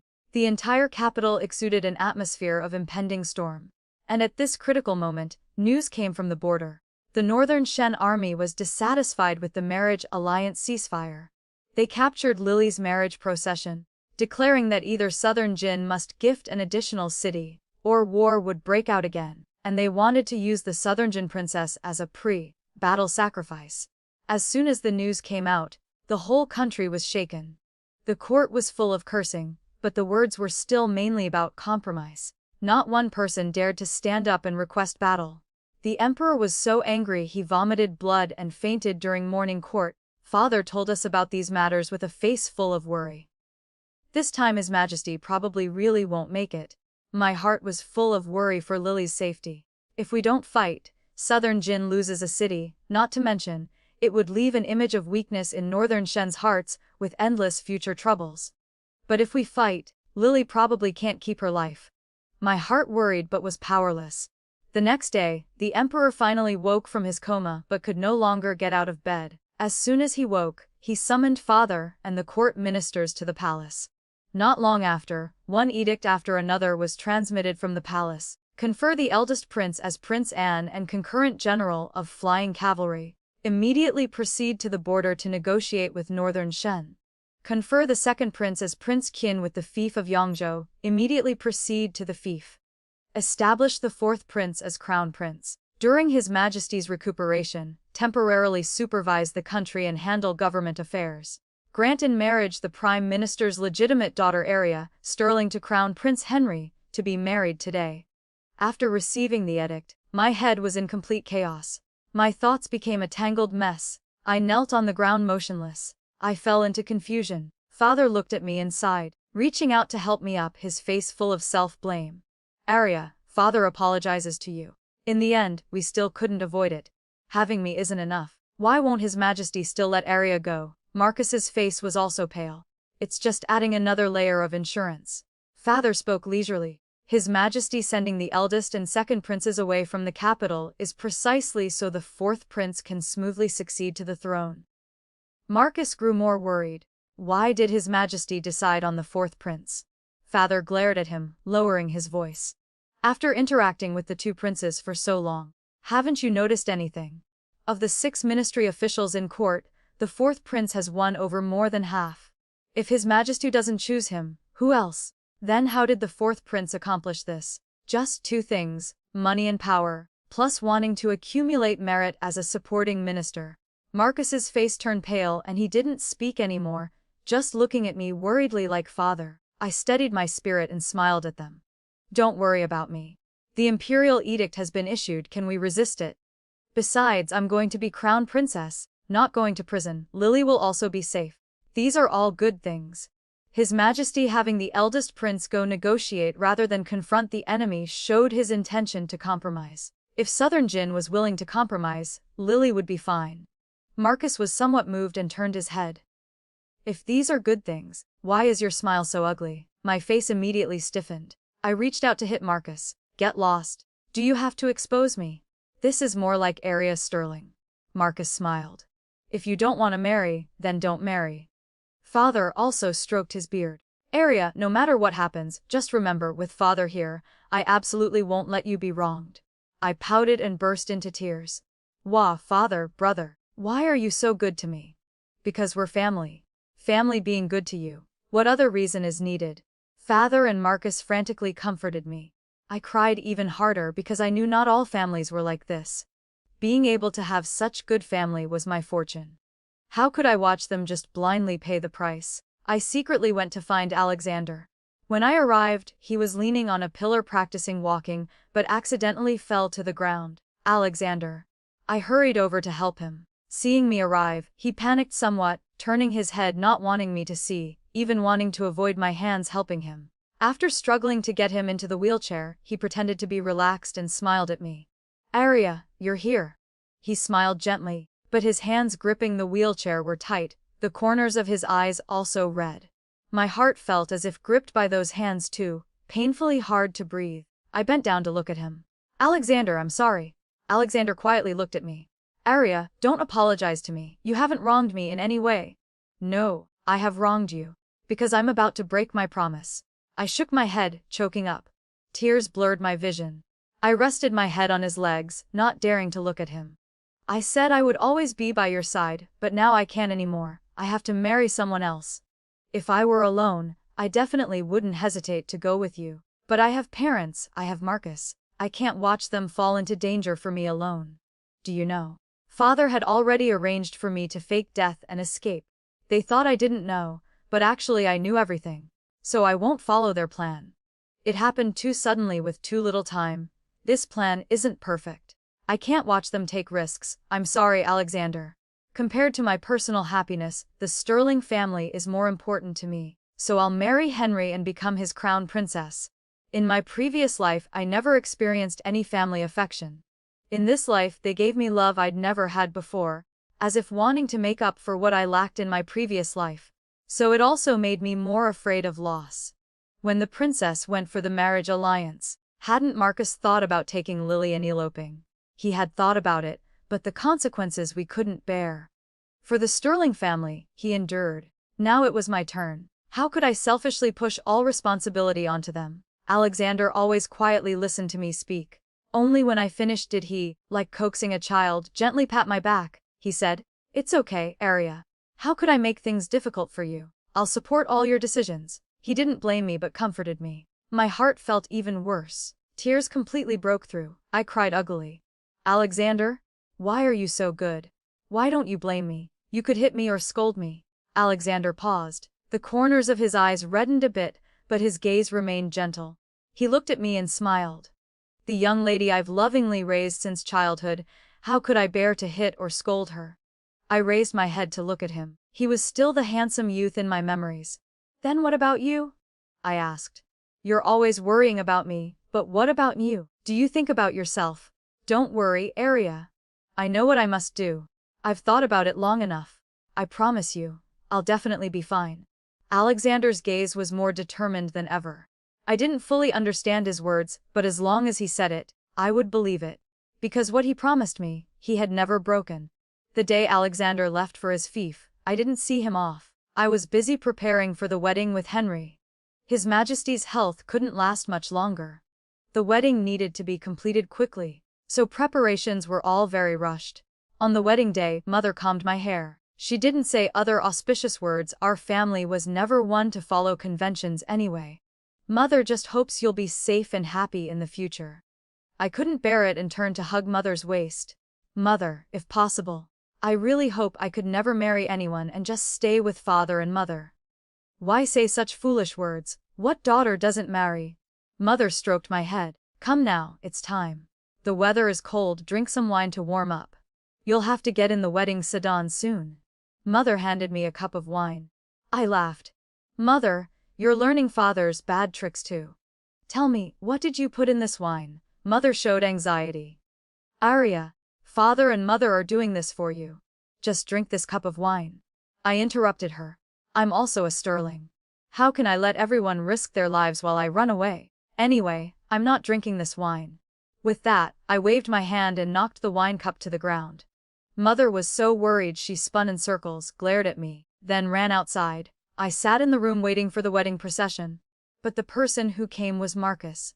I immediately retreated 2 steps, warily watching him. Marcus saw me and hurriedly pulled me outside. The eldest prince is rebelling. He's leading troops to surround the imperial city. Hurry. Before I could be shocked, he had already stuffed me into a carriage. Looking outside from within, it was indeed chaos everywhere. Many soldiers were running back and forth. I quickly lowered the curtain to hide. Marcus hadn't lied to me, the eldest prince really had rebelled. My heart was in turmoil. I hurriedly asked the coachman, "Did Marcus say where we're going?" The servant answered, "Miss, to a house young master bought in advance. It's surrounded by common civilians, the soldiers won't go there."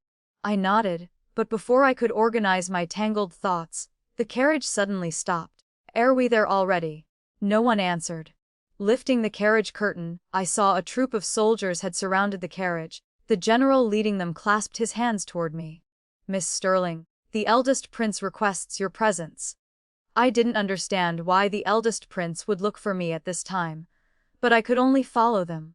On the way to the imperial palace, blood flowed like rivers inside. Clearly there had been a fierce battle.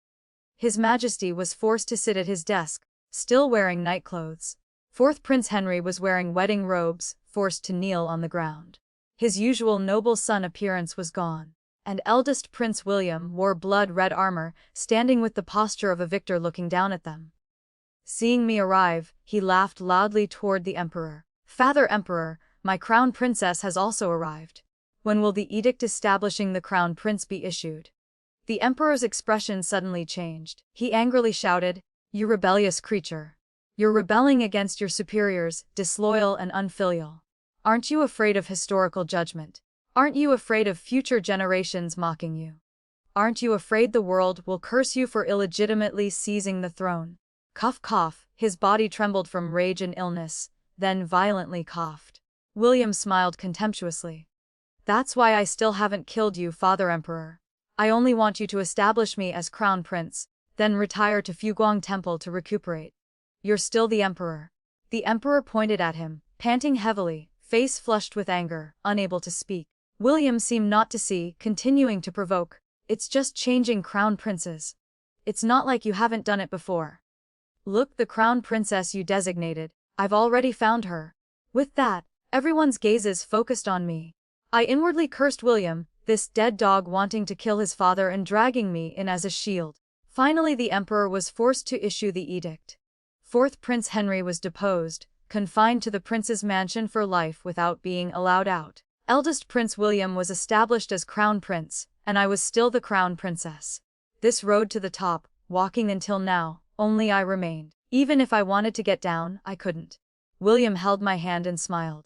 "Looks like the position of crown princess is even more stable than crown prince." "What does Miss Sterling think?" "What do I think? I think all you Lee family people are sick." I quietly withdrew my hand, looking at William meaningfully.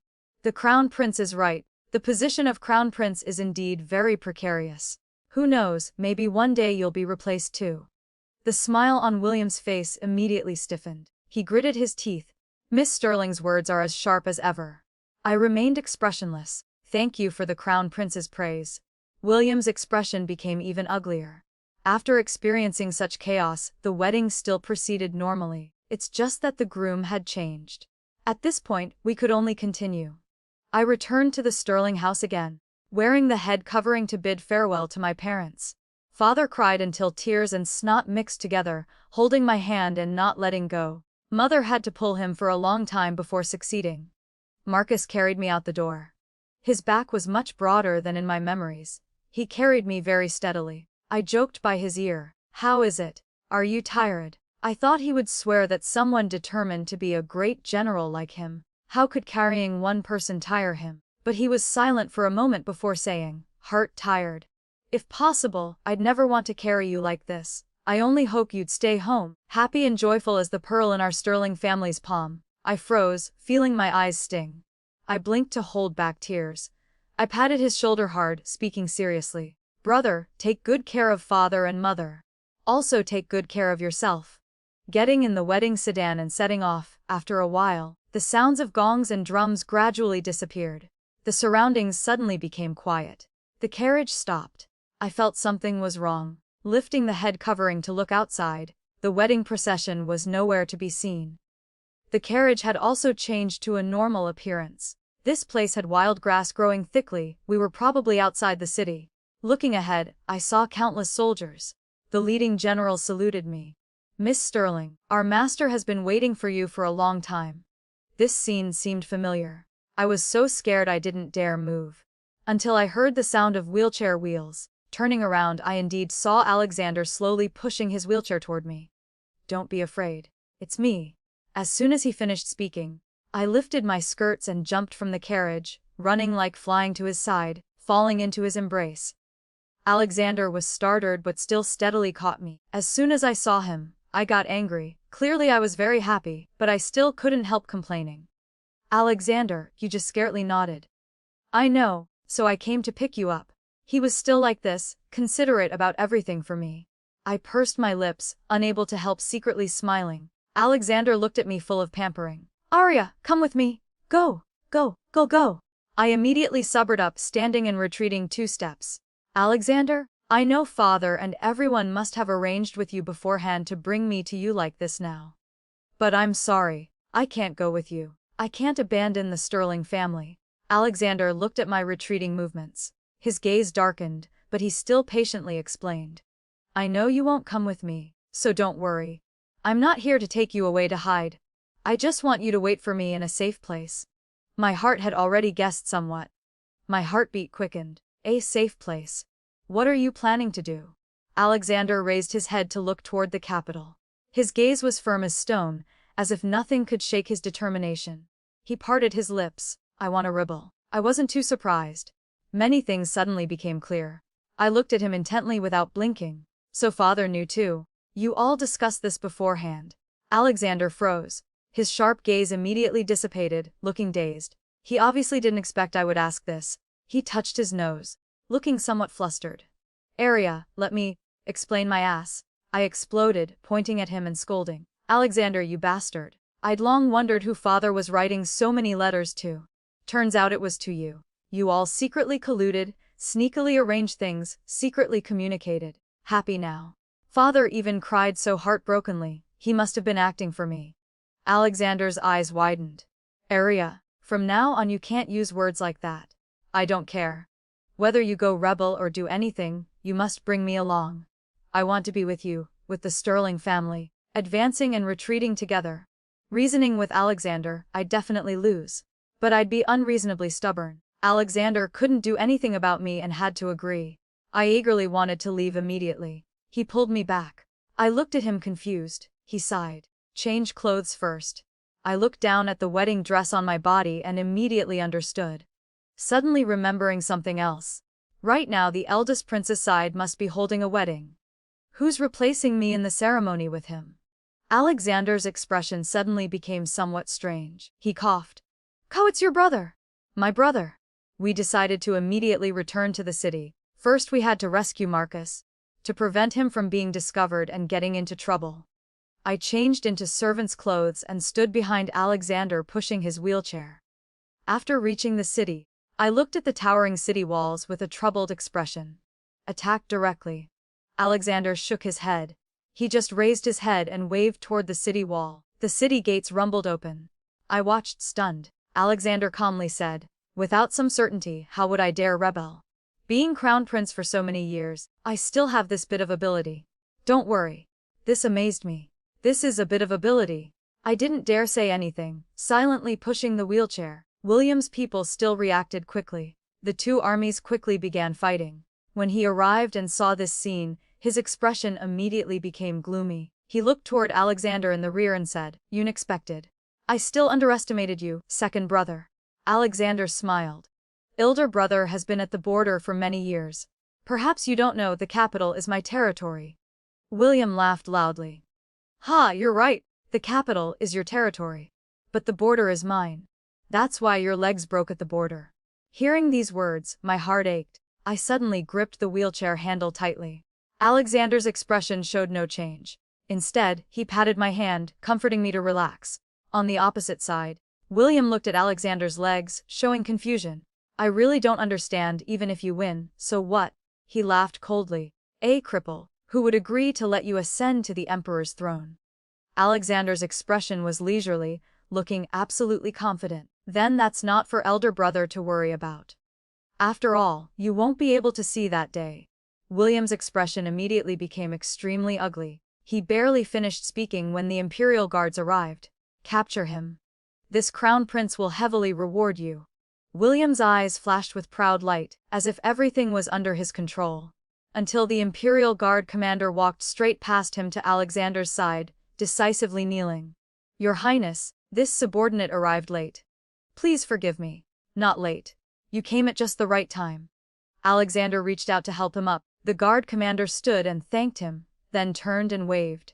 He immediately joined the battle. William was stunned. The subsequent battle ended as quickly as flipping one's palm. William suffered a crushing defeat. His face deathly pale, he was forced to kneel on the ground. He hatefully raised his head and glared at Alexander, unwilling to accept it. I didn't expect you could even bribe the Imperial commander. Alexander leaned forward, looking at him with a light smile. Elder brother, I already told you, the capital is my territory. William's face twisted momentarily. He gritted his teeth, revealing a savage smile.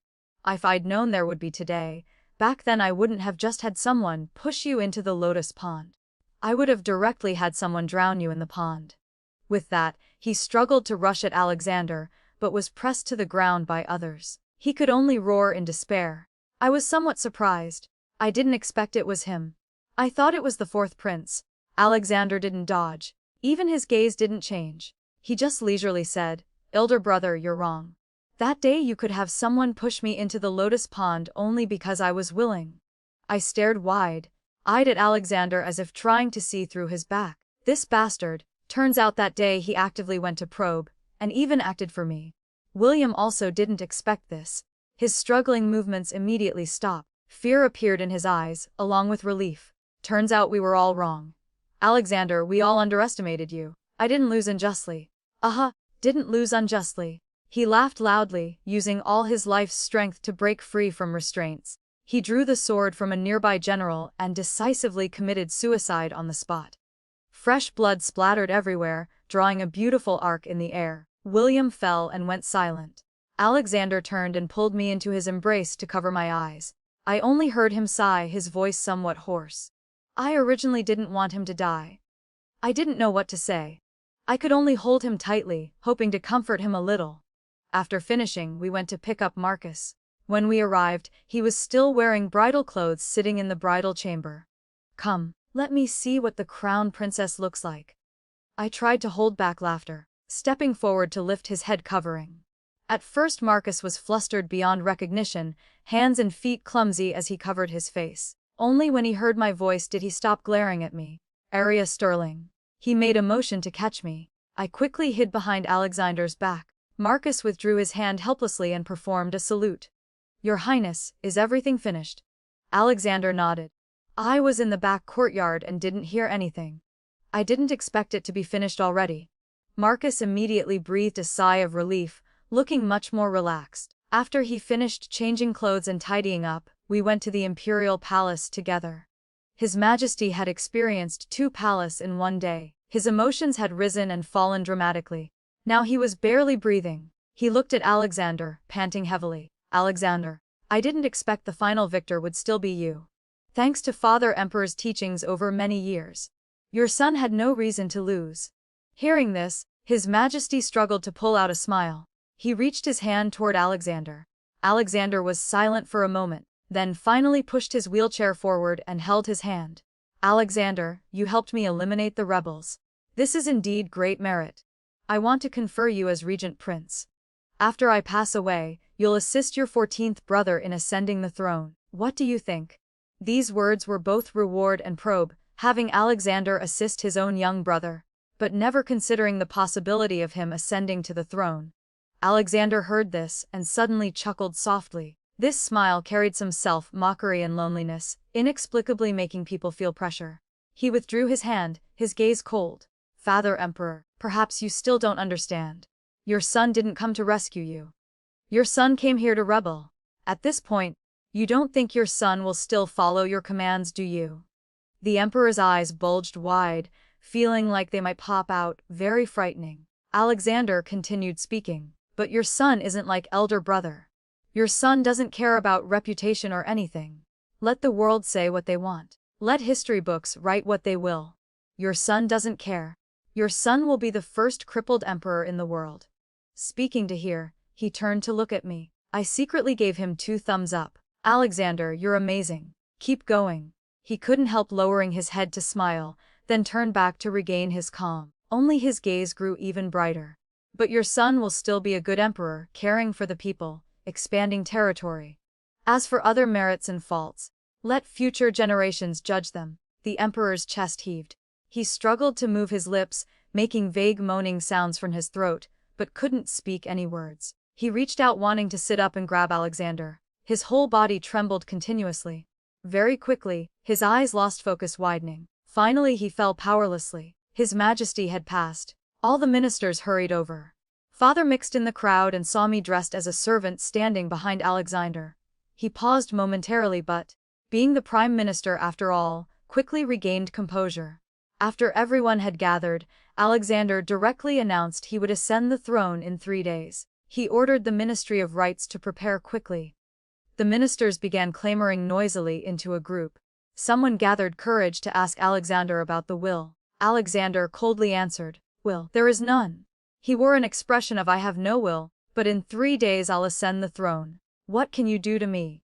That person immediately choked on words, stammering, not knowing what to say.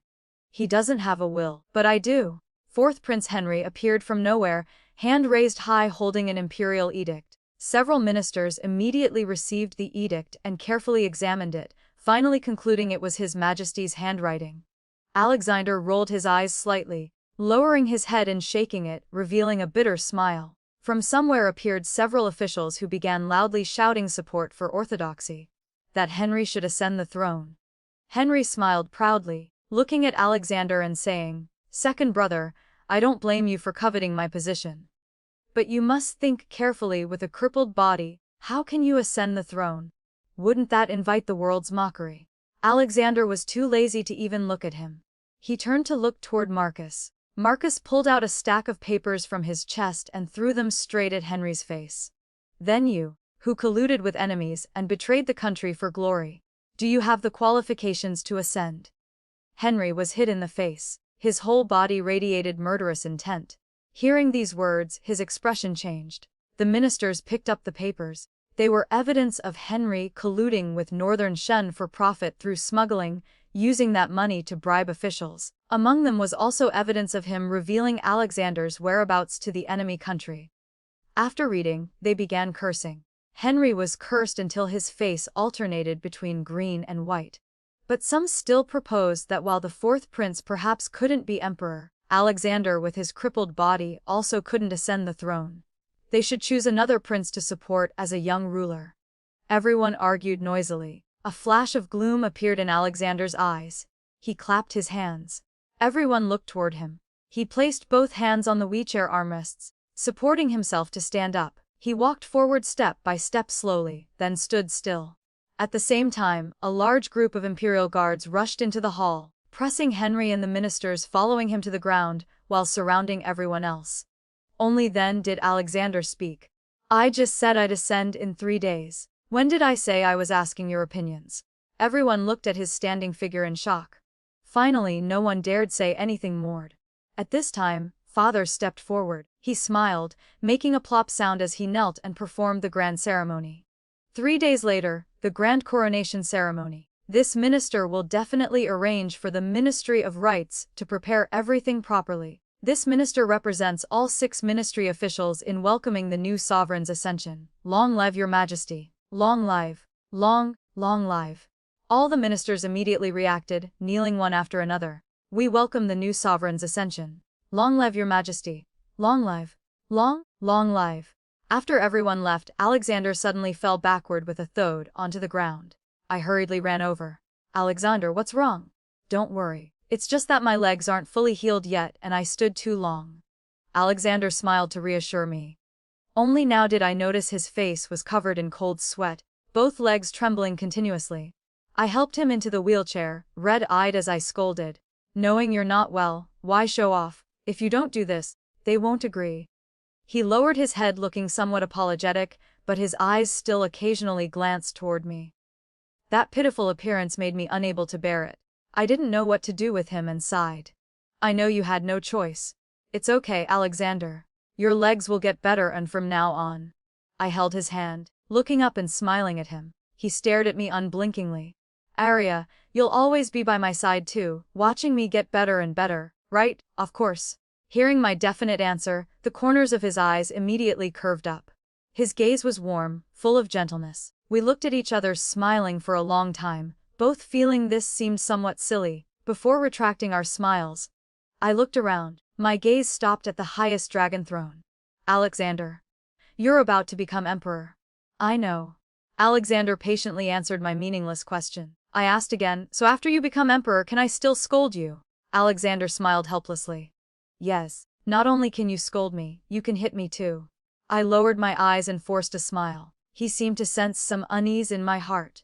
Arya, no matter what status I have, my heart toward you will never change. You can still be like before. If you're lazy and don't want to do something, push it to me.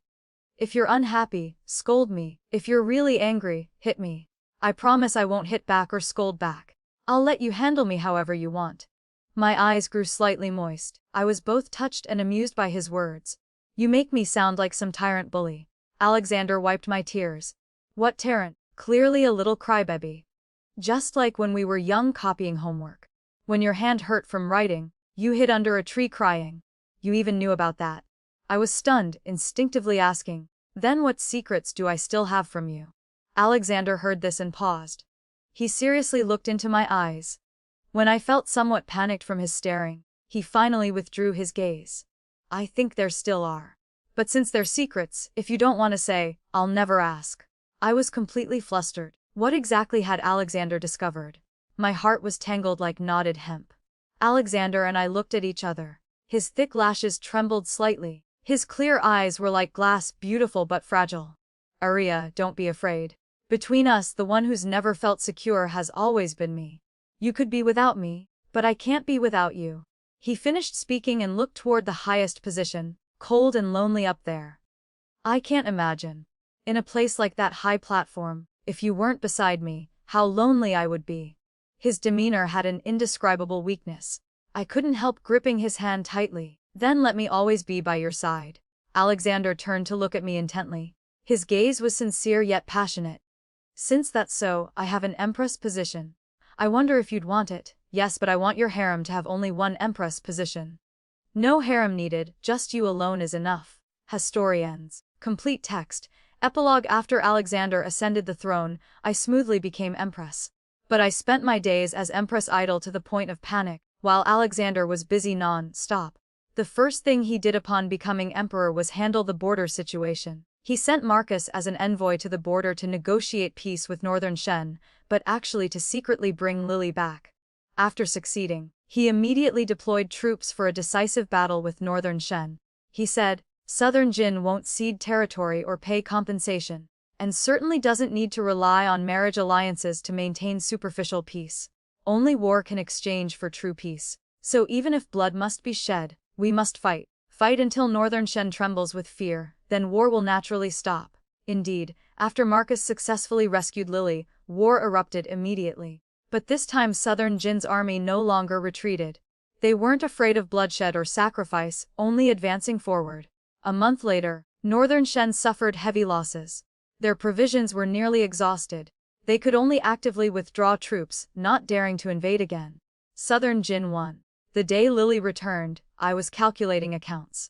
Gradually getting used to palace work, I discovered being empress wasn't as idle as I'd imagined. All logistics work in the imperial palace was my sole responsibility. I also had to manage finances, paying palace servants' wages on time. While calculating until dizzy, I saw Lily. My eyes immediately lit up. Labor. Living labor. Lily was also very happy to see me. Just as she was about to chat, I pressed her down at the work table and made her help calculate accounts. She was stunned, protesting angrily, Arya Sterling. I just returned after so much difficulty, and you vaguely nodded. Mum. Good. Be good. Help me calculate the accounts first. Lily finally finished calculating. We hugged each other crying. Lily, wah, Arya, I missed you so much. Finally finished calculating. So hard. I was already bad at math to begin with. Sob, sob, sob. Lily pushed me away. Arya Sterling, you're crying about this. I awkwardly fell silent. Actually, Marcus had long written letters telling me everything. I'd already cried several times. Now I had no more emotions. To coax Lily, I slept with her for several days, even kicking Alexander out of the room. On the 5th day, Alexander came with an imperial marriage edict. Only then did Lily happily go find Marcus. As soon as Lily left, Alexander immediately pounced on me. He buried his head in my chest, took a deep breath, then showed a satisfied expression. Sometimes I even suspected, had I been poisoned with something that made him addicted like this? I really did have the imperial physician examine me. Afterward I discovered, there really wasn't anything. Alexander simply purely liked me. A bit perverted but acceptable. I chose to lie still and let him sniff. Marcus and Lily finally got married. Marcus was so happy his mouth stretched to his ears in a grin.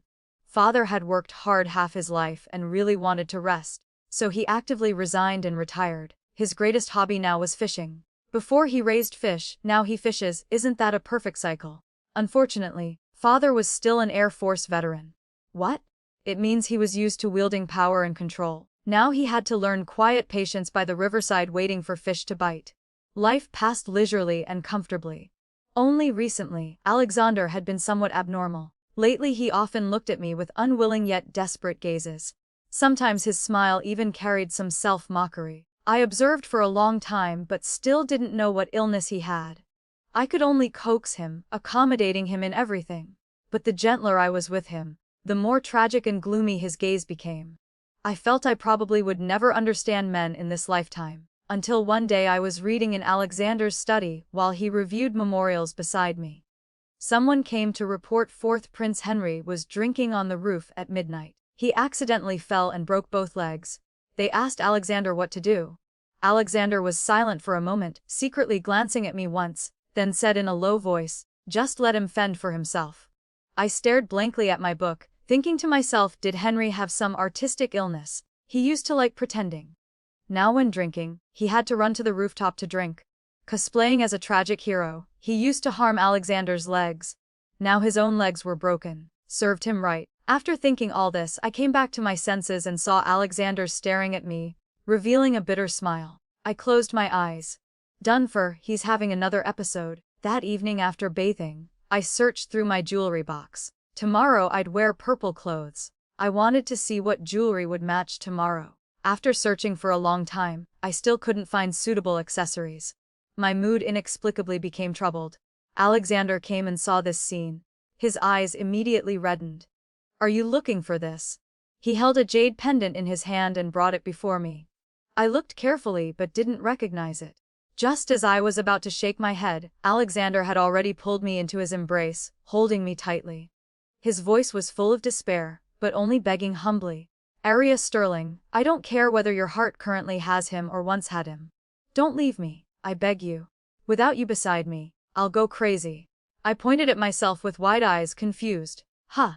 Who's in my heart? Alexander finally realized something was wrong. He let go, hesitantly speaking. "Henry.